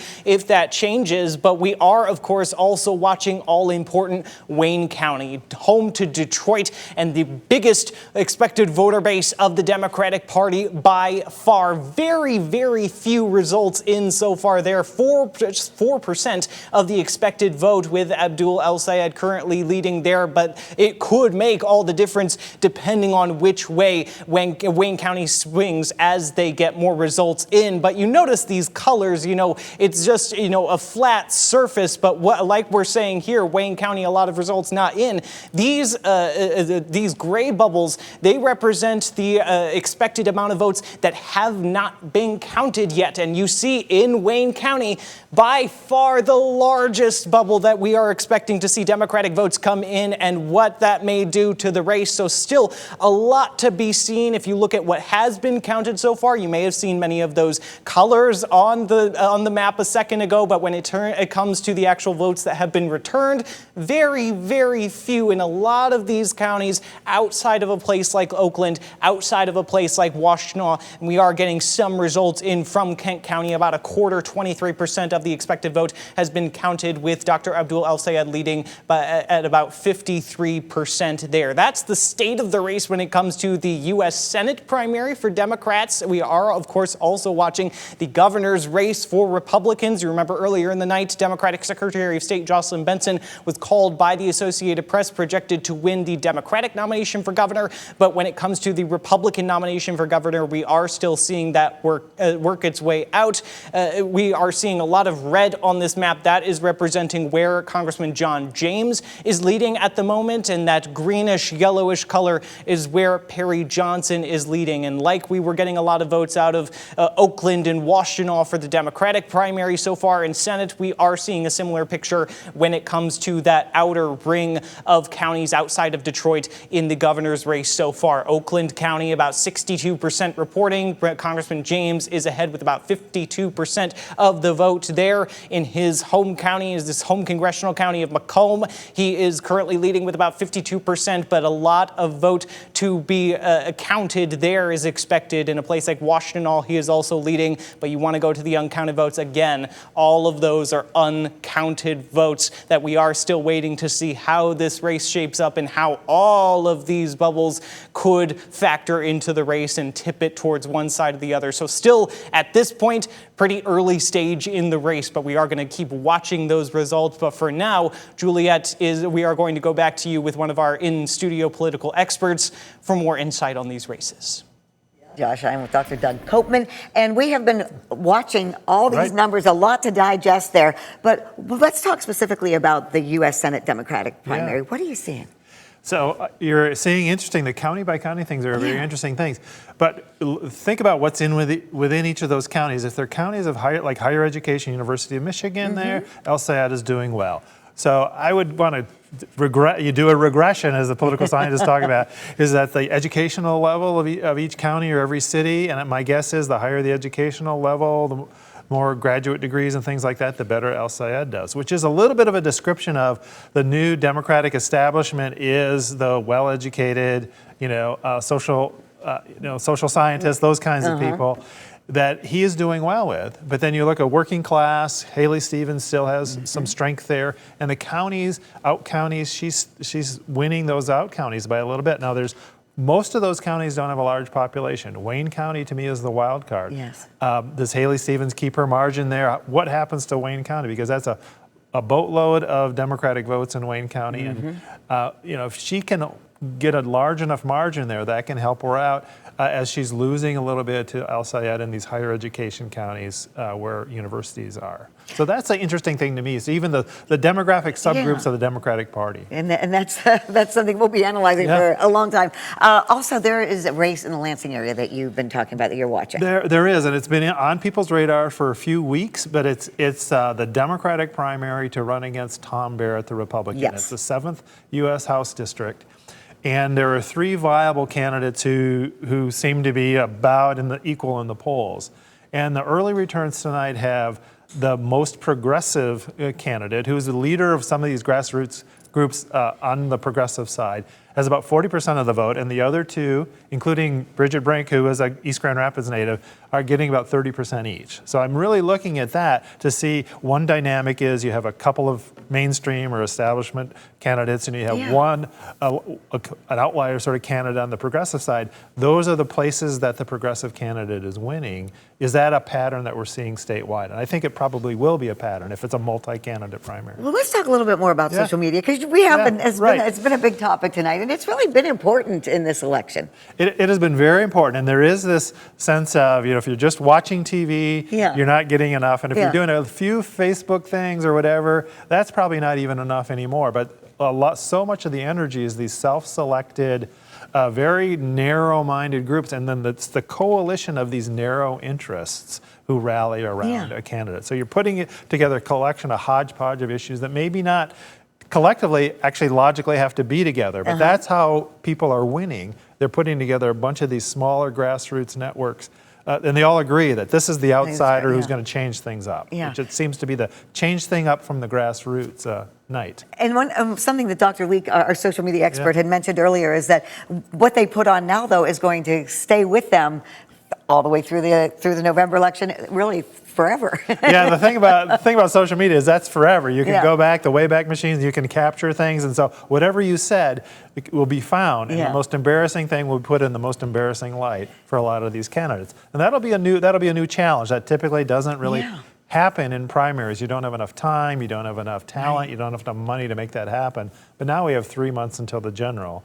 And what people have said or posted or liked or disliked is going to come back to haunt them.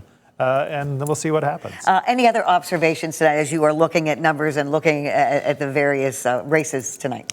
Well, I think it's great news for people worried about Michigan election security and safety and authority, and is it working well? It seems to be working well statewide. The county clerks and others have seemed to have really done their business and really done, educated people, brought people in to show what's going on. That hey, this is a system that works really, really well. So I think we should give a shout out to the county clerks and all the clerks across the state who've done a superb job, it looks like, so far. And every single clerk that we have talked to says, come and see how it's done. We want to show you. Become a volunteer. I have a friend who became a volunteer because he wanted to see how it's done. And now you really understand our process and how well run it is. Yeah, once you go see it, you really see all the checking, the double checking, the bipartisan checking, every step of the way, and that they are secure. They're good. I mean, people make mistakes, and people, fraud tries to happen, but people catch almost all of it. And we have very well qualified people, and that's working well. And that's something that the viewers and the voters need to be assured of. All right. Thank you so much, Dr. Koopman. We've been talking a lot about the nationwide importance of Senate seats, the U.S. Senate seat, why there's so much attention on it. Here's an explainer as to why. I'm Abdul El-Sayed. I am running for U.S. Senate. I want to make sure that we are heard at the lawmaking table. If you've been tuned into election season here in Michigan, there's a pretty good chance you've been hearing a lot about the Democratic primary for our open U.S. Senate seat. Former Congressman Mike Rogers is the only Republican whose name is appearing on the ballot in the Republican primary. But the Democratic race has caught huge national attention. So, why might we be hearing so much about it? For a number of reasons, actually. Right now, the chamber is split 47 to 53 under a Republican majority, and Michigan is one of just a handful of battleground states that are being watched to see which party will control the tightly split Senate. Couple that with the battle for the identity of the Democratic Party, which really seems to be summed up in this race, and you've got all eyes on the Great Lakes state. Congresswoman Haley Stevens is widely seen as the moderate persona in the race. Names like Governor Gretchen Whitmer, former Senator Debbie Stabenow, and Senator Gary Peters, whose seat is at stake here, have endorsed Stevens to replace him. And then you got the other side. Former Wayne County health official Dr. Abdul El-Sayed has emerged as what many have seen as the progressive candidate. He's gotten the backing of names like Congresswoman Rashida Tlaib, Vermont Senator Bernie Sanders, and New York Congresswoman Alexandria Ocasio-Cortez. The past statewide contests that have featured major progressive pushes really have seemed to be a mixed bag here in Michigan. Sanders eked out a win here in 2016 in what was a really big upset at the time in the Democratic presidential primary over Hillary Clinton, but Whitmer won over El-Sayed just 2 years later in the 2018 Democratic primary for governor by double digits. Dynamics may very well have changed a lot since then, so we can reference those, but whether they bear any clues or suggestions as to now is totally subjective. So how the current environment may play into who is the victor here is something we are waiting to see. Thank you for that explanation, Josh. We are hearing that there is some activity at the watch parties on the east side of the state. We have 4 reporters there at the different candidates' parties. We're going to check in live with them right after this.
It is 10:09, and the numbers continue to be counted on this primary election night. We want to take you live to the east side of the state.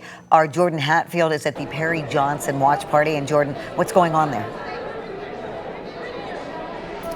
Yes, Juliet, there's somewhat of a vibe shift here at Perry Johnson's Watch Party. We were told that Mr. Johnson will be making a speech within 20 to 30 minutes. Roughly 30 minutes ago, they're hoping to see about 20 to 25% of the results in before they make that call, before he comes out. But right now, yes, the music has gotten a lot less rollicking. It's now a bit more somber, and the open bar has now turned into a cash bar. So things definitely showing signs that the mood might be a little sadder coming up here at Perry Johnson's victory party, that so-called victory party, now turning into a watch party. But still plenty of people hanging around here. Some have trickled out, but a lot of the supporters here are holding firm. They are going to stay here until Perry Johnson comes out and says what he is going to say. Hopefully he will be getting on stage here very soon. Here we'll be able to hear in his own words what comes next for his campaign and what will happen when one of either Perry Johnson or John James goes toe-to-toe with Jocelyn Benson come November. So a lot of questions here. Hopefully we will get some answers to you soon when Perry Johnson comes out. We don't know when that will be. Hopefully soon here. But for now, back to you, Juliet.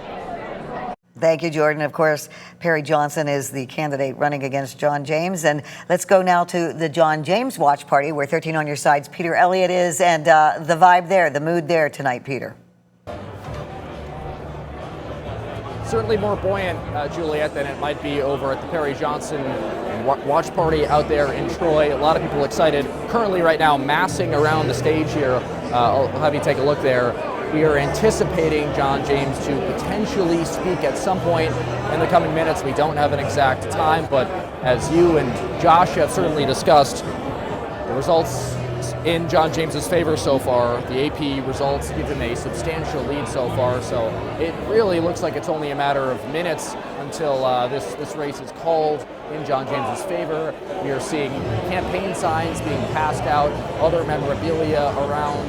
As people are getting closer and closer to the stage, there are not a whole lot of seats here. There's a table right in front of me and a handful of others, but a lot of people are standing up, anticipating John James to take the stage there at some point. Other staffers are getting set. We've seen them adjusting the lecterns there where some of his speech will be loaded into, but people are still here having a good time as this music is blaring. People at the bar still as well.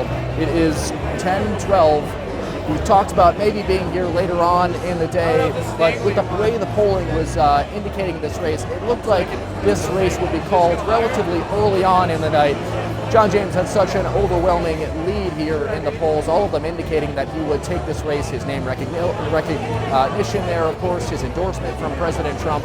That is what has borne out so far on some of the polling we have seen.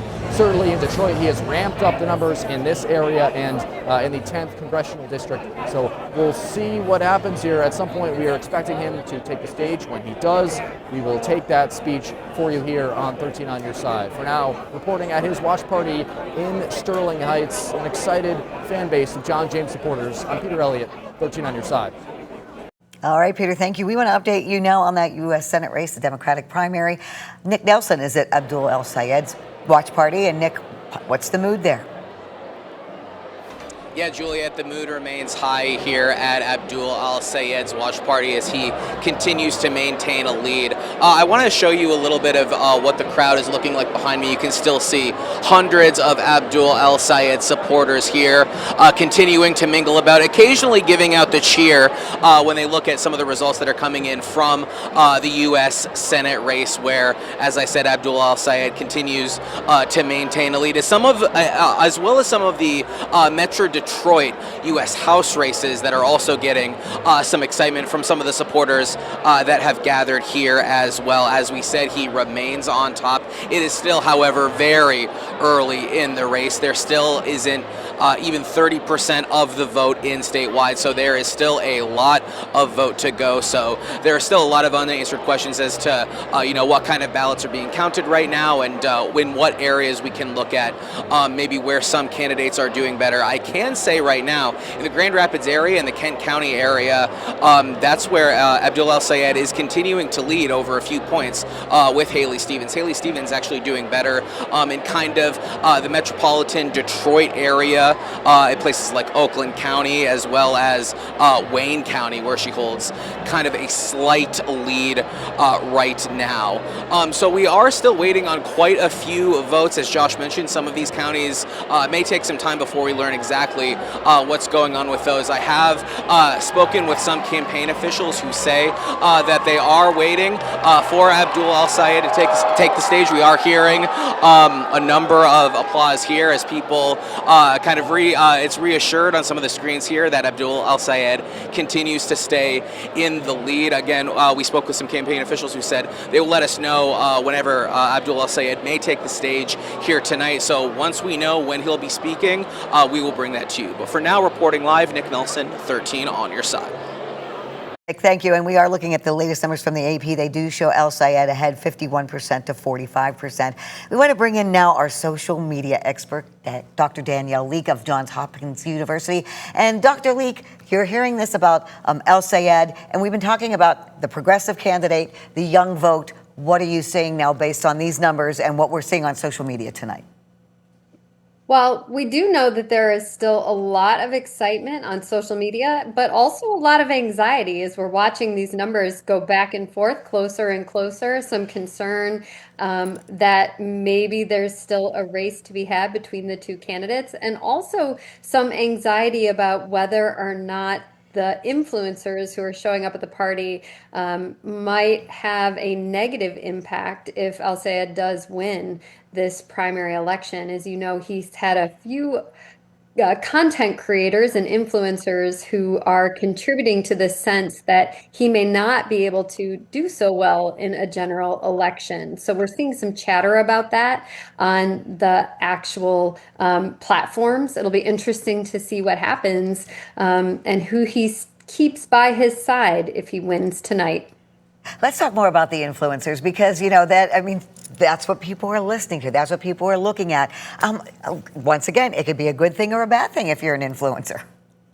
Yeah, that's true. I mean, if you're the influencer, I think you are definitely enjoying tonight. There's a lot of attention happening for people online. And those numbers, those engagement numbers just keep going up. But if you're the candidate, I think there's some increasing concern about whether or not that attention on who you have by your side and who you've let into your house is going to be a negative for you if you happen to win the race. I mean, we know that prior to the race that El-Sayed, as we've mentioned before, the campaign did everything they could to try to scrub social media, past social media posts, taking down some statements that were pretty controversial but have come back and have been talked about a lot in recent weeks. I think it's going to be interesting to see what comes out in the general election if he does win.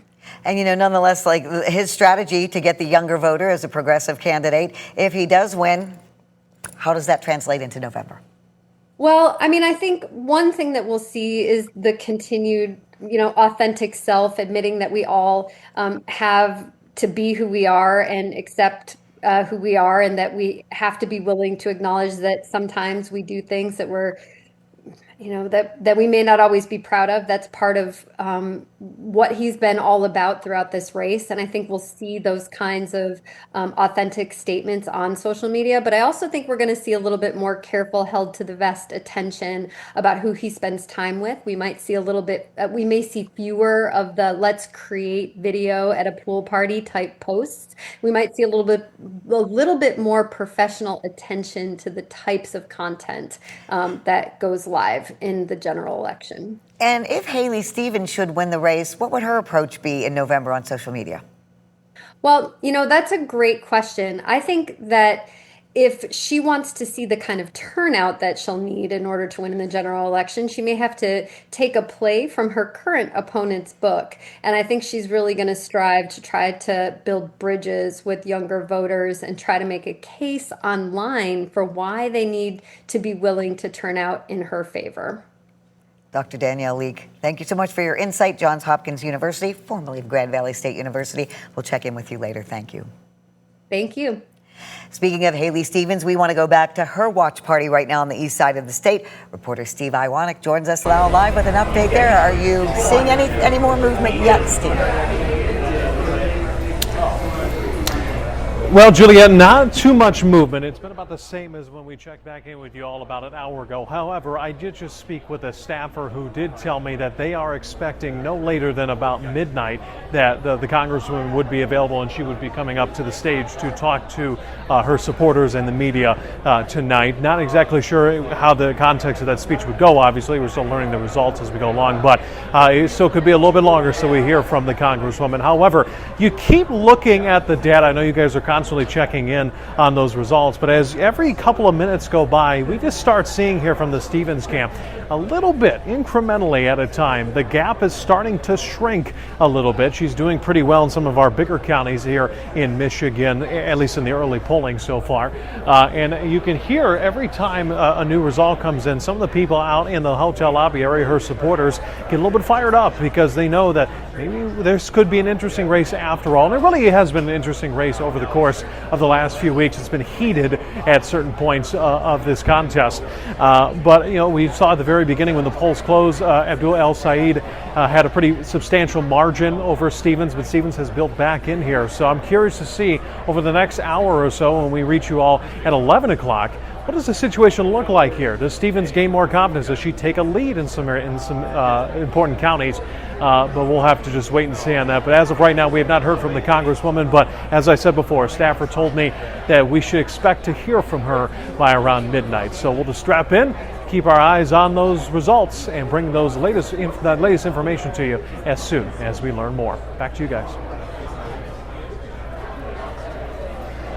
Latest results. We are getting some more county by county, so let's go back to our political reporter, Josh Albertus. Yeah, what we are seeing, Juliet, is the continuation of what we've been seeing for the last hour or so. The colors continue to fill in. This is, again, the U.S. Senate race on the Democratic side. The purplish color is representing where Abdul El-Sayed, Dr. Abdul El-Sayed, is currently leading in those counties, while the tealish color is representing where Congresswoman Haley Stevens is leading. You see a lot of variety here, a lot of differentiation, quite a bit of different shades of each of those two colors.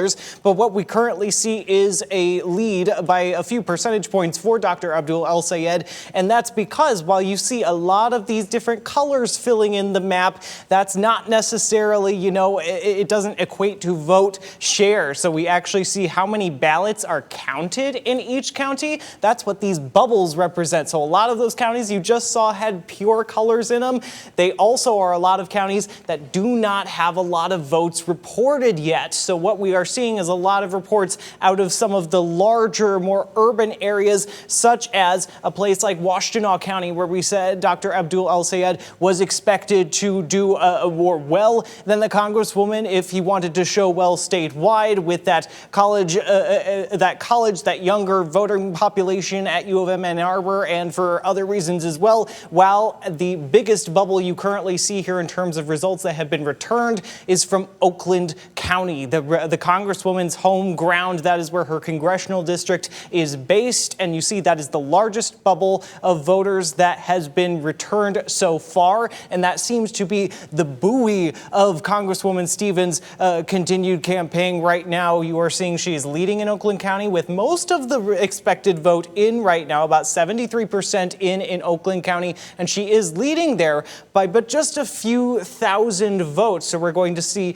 if that changes, because right now that is not enough to offset the other purples that we see in terms of El-Sayed's lead in places like Washtenaw County, Livingston, Macomb, and here in Kent County as well, with about a quarter of the expected votes returned, with Dr. Abdul El-Sayed leading with about 54% of the vote. Now, the wild card, again, as you heard one of our experts say earlier, and as we've been talking about tonight, is this what is right now a very small bubble in Wayne County. That is where Detroit is, the largest pot of expected Democratic votes of the night. If you go again to the uncounted votes of the night, That is the largest bubble we still have to see in terms of where are those votes going to go. We don't know, and those are all going to come out of Wayne County, a large share of them. But I did see just before I switched over that bubble got a little bit larger in terms of things that have been reported in Wayne County. A big vote dump there in just the last few seconds or so. About 21% of the vote in Wayne County, and Haley Stevens has pulled ahead by about 36% of the vote. About 23,000 votes ahead of Dr. Abdul El-Sayed in Wayne County, where we are expecting to see where that goes. Has that changed the state of the race? Very much. There is a very small difference now between Congresswoman Haley Stevens at this point, with about a third of the expected statewide vote in. She is trailing El-Sayed by about 0.2% statewide. So as it was suggested earlier, Wayne County can change things in a minute. So we are going to see where the rest of Wayne County goes and where the rest of these larger populations, like in places like Kent and Oakland and Macomb, those outstanding votes, where do they go as well? We want to be keeping our eyes on that. Of course, when we go over to the governor's race, which we are also watching, especially on the Republican side, the Democratic side has been projected by the Associated Press for Secretary of State Jocelyn Benson. She is projected by the AP to win the Democratic nomination for governor, but when it comes to the Republican nomination for governor, you are still seeing the race play out there. The red representing where Congressman John James, who was endorsed by President Donald Trump, where he is leading in those counties, and the greenish, yellowish color representing where Perry Johnson is leading. And you see that John James is, at this point, with the votes that have been returned, solidifying leads in places like still very big pot of votes for the Republican Party that are expected in a place like Wayne County and Oakland County. With a lot of those results in, he is leading at about 52% of the vote. And in Macomb County, that is his congressional district, the majority of his congressional district, that is where he is leading as well. When we take a look at where these votes are coming from, similar story.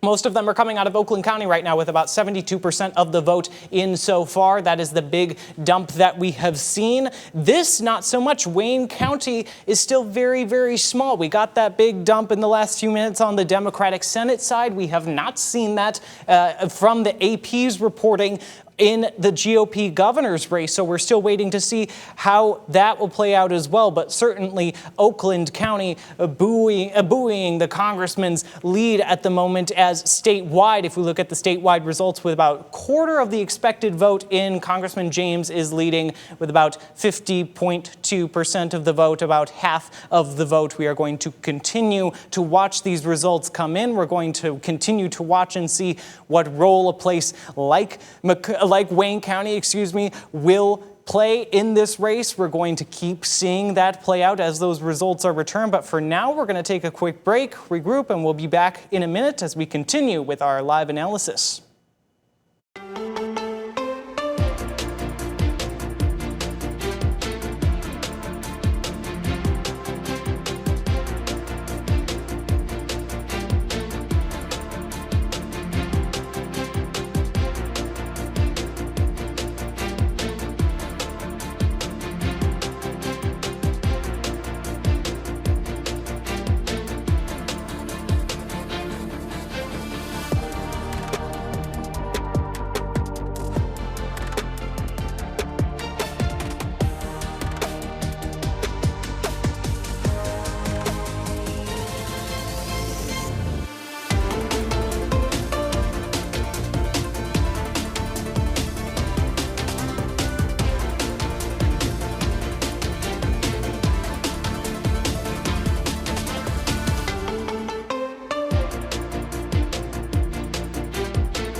And we do have Associated Press calling another race. It is in the Republican primary for governor.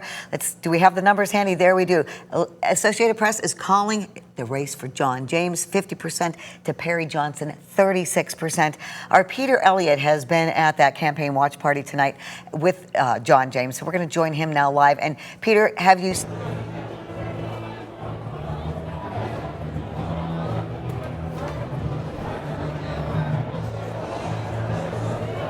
Juliet, I think I missed your question there, if that was a question there, but I can at least speak to the mood here, which has certainly been elevated over the last few minutes as word starts to trickle out that John James will be, as predicted by the Associated Press, the nominee, the Republican nominee for governor here in the state of Michigan. You can see people looking down at their phones. I've seen them all looking at the same AP map that we're looking at, that Josh has reported, that you just mentioned there, Juliet, looking at the polling that has come in, going heavy for John James. You can see particularly on the east side, that is heavy towards John James. Of course, is expected to be sort of his stronghold, strong area by a lot of pollsters here. The energy has been high all night, of course, going off of those polls that predicted that John James, the congressman, the two-term congressman from the 10th district, would be the winner here. And now you can kind of see it trickle out here, this news. We are told that he will be speaking in the next 5 minutes or so. We've been told it'll be imminent for the last couple minutes, so we'll take his team at their word there that he will be coming out shortly. But either way, this crowd of supporters here is having a good time. He could be coming out 30 minutes from now and they'd still be having a good time. The music's still blaring. Hopefully you can hear me here, but a strong showing here from John James in this Republican gubernatorial primary. He will go on to face Jocelyn Benson, the Secretary of State on the Democratic side. That'll be an interesting race come November as this Republican primary has really tacked towards the right. Who supports President Trump more? John James having the endorsement of President Trump.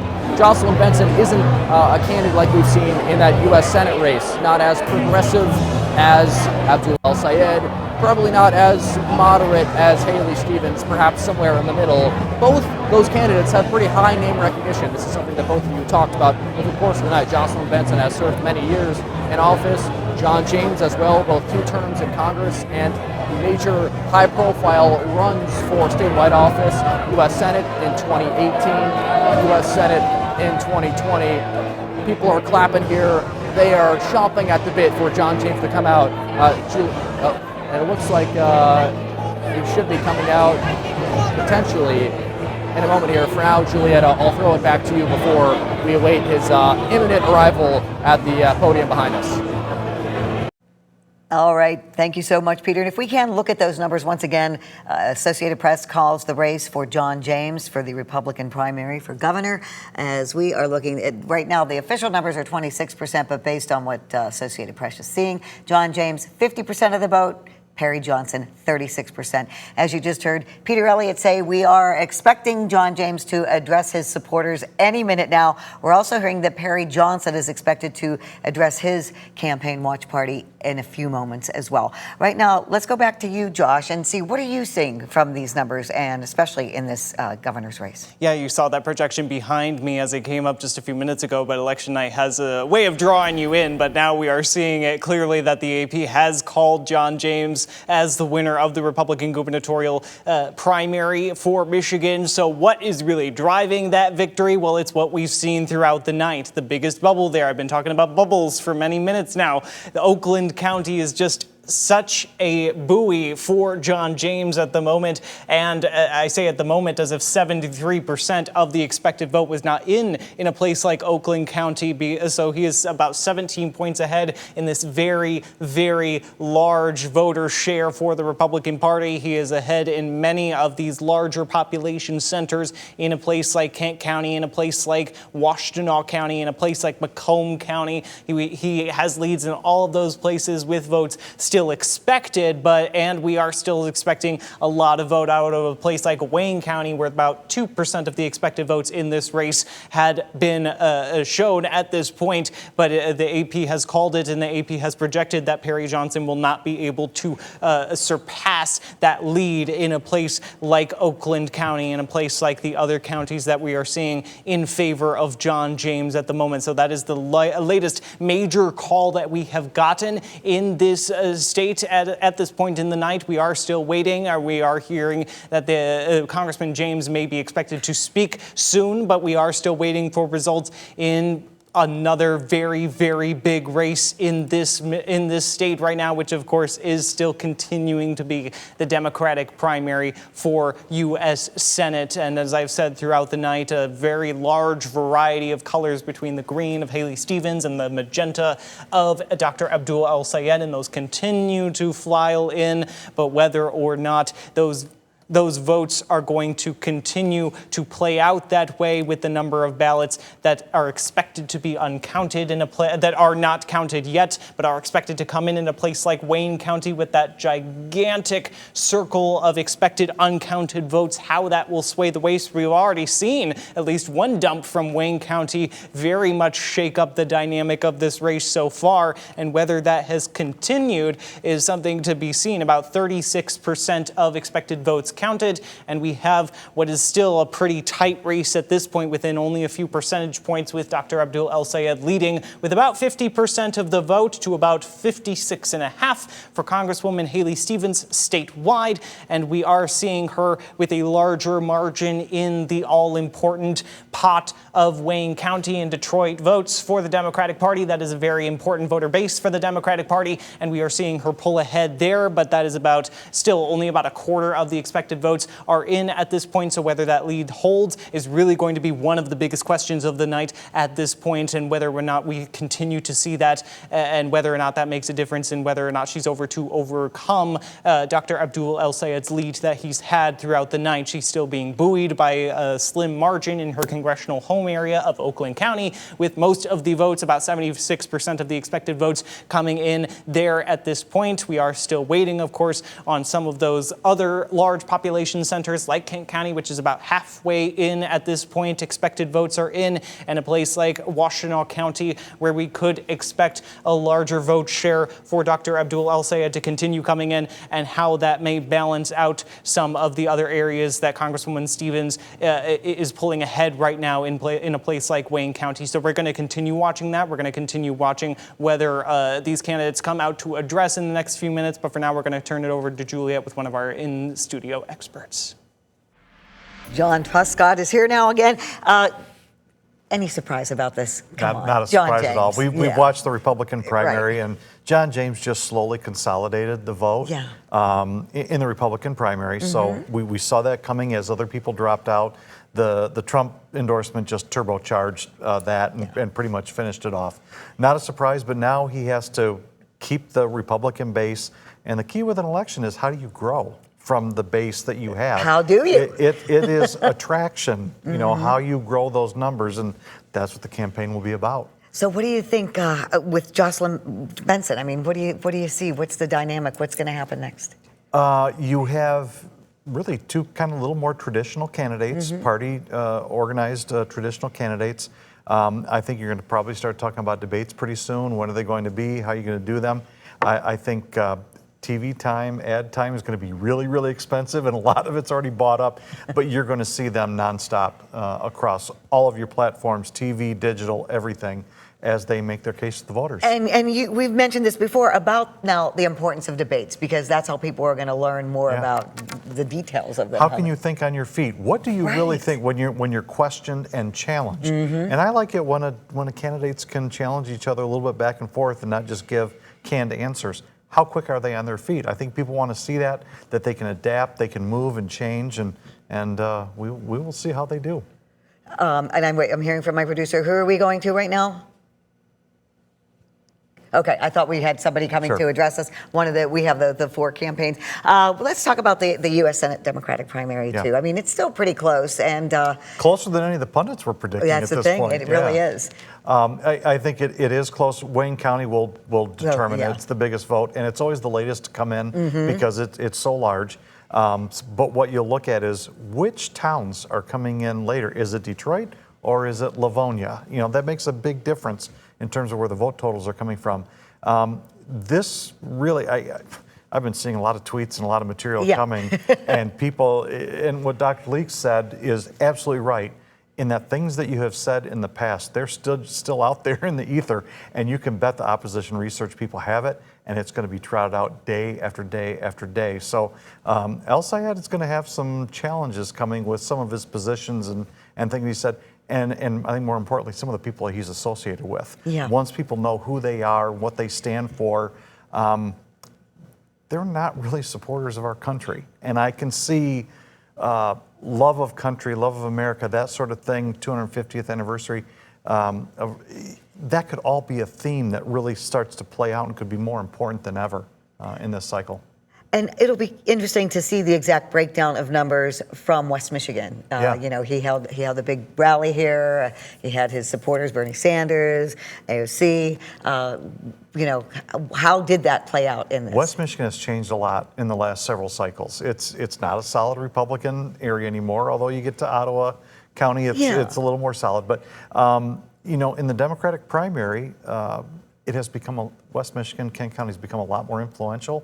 You see candidates really paying a lot more attention because there are a lot of vote totals to drive out of here. And it will be a very important area for the general election. How about the rest of statewide tonight? Because I know we've hardly talked about anything else because we've been concentrating Yeah. on the Senate and the governor. Anything else that you have observed tonight that you want to share with us? I'm really interested in what's happened with some of the legislative primaries, and I haven't seen any of them yet. Yeah. They've been Yeah, we drowned have- out yeah, by I everything. know. But you know, control of the legislature, the legislative majorities are very, very thin for both parties, Right. House and Senate. So that really, the prognosticators are saying Jocelyn Benson will win. It's too early. A lot of things happen in the next couple of months. But the legislature is still very, very important to the future of Michigan, and seeing how those will shake out will be, I think, a tomorrow morning sort of thing. Yeah, sure will be. Yeah. Thank you so much You're for your very insight, welcome. John. And we're going to take a quick break. We'll be right back.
All right, we know the governor's race for November, the election. It is Jocelyn Benson and John James. We are told that John James is coming out to address. We can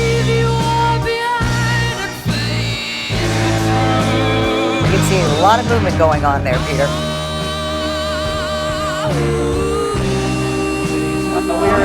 Yeah, a lot of loud cheers here, of course, as John James is set to come out. We told you he would be coming out for the last few minutes here, 5 minutes ago, probably 20 minutes ago, but finally you can hear We Are the Champions playing right now by Queen. He's still not appeared to take the stage just yet, but other members of his campaign supporters have amassed behind him at the podium where he will be speaking. We have an announcement. Listen in. Of you and 10 million other Michiganders, we are going to fix this state together.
Our Republican nominee and the next governor of Michigan, my husband, John James.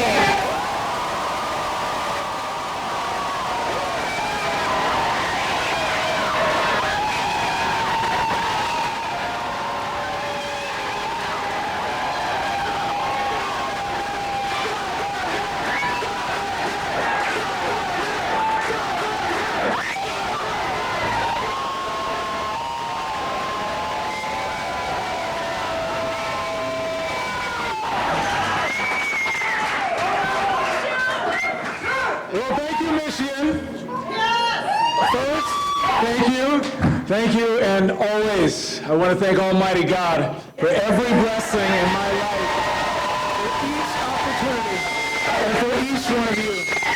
Everything that we have comes from Him. I also want to thank my incredible wife, Liz. They are the reason why I fight so hard for Michigan's future. Thank you for your sacrifices. I love you. And I also want to thank President Trump for his endorsement, his friendship.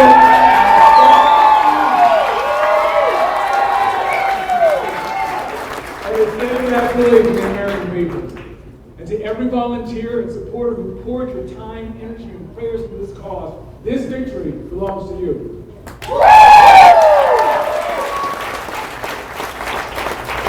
The primary is over. Now we're all together. One team, one fight, one mission to save Michigan.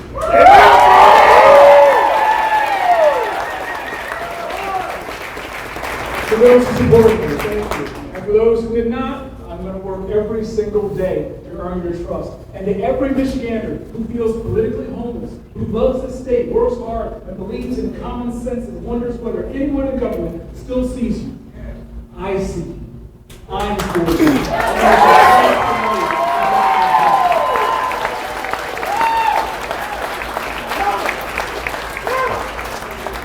Tonight marks the beginning of Michigan's comeback, but we have to be honest about where we are. Michigan's families are paying some of the highest gasoline prices in the West. Our unemployment rates among the highest in America. Our children are falling behind. Our infrastructure is crumbling, and too many of our young people are leaving to find opportunity somewhere else. Don't worry. Many Democrats just blame Trump because they think he'll fall for it. But we're smarter than that. Here's the truth. The president's occupied the White House for less than half the time that Benson's held power in Lansing. For nearly 8 years, Jocelyn Benson's been a part of the Michigan Democratic leadership. For 2 full years under President Biden, Democrats had a trifecta in Lansing. They have the power. They passed their agenda. Now they're spending roughly $20 billion more than Michigan spent in the height of COVID. Our state budget is nearly 50% larger than it was under Governor Snyder. Mr. child school fuel 50% better. How about you? How about your health care? How about your damn roads? Michigan now ranks 46th out of 50 states overall. 46th! That's 11 spots worse than California. We rank 45th in education, 43rd in our economy, 42nd in our infrastructure. Our fourth graders rank 44th in reading. 45 states are doing better than Michigan, and every one of them has the same president we do.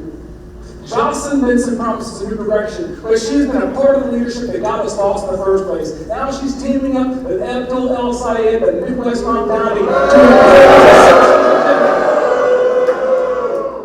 to impose a socialist agenda that's never worked anywhere it's been tried. Look, Michigan does not lack talent. We do not lack resources, but Michigan lacks proven, tested leadership where it matters the most. And you are watching John James, the winner of the GOP Republican primary for governor, thanking his supporters and giving a victory speech. At the same time, his opponent, Perry Johnson, is also making a concession speech. We have much more coverage coming up at 11 o'clock. Live reports from 4 different campaign parties in Detroit, as well as the results and reaction coming up at 11 o'clock. We'll see you then.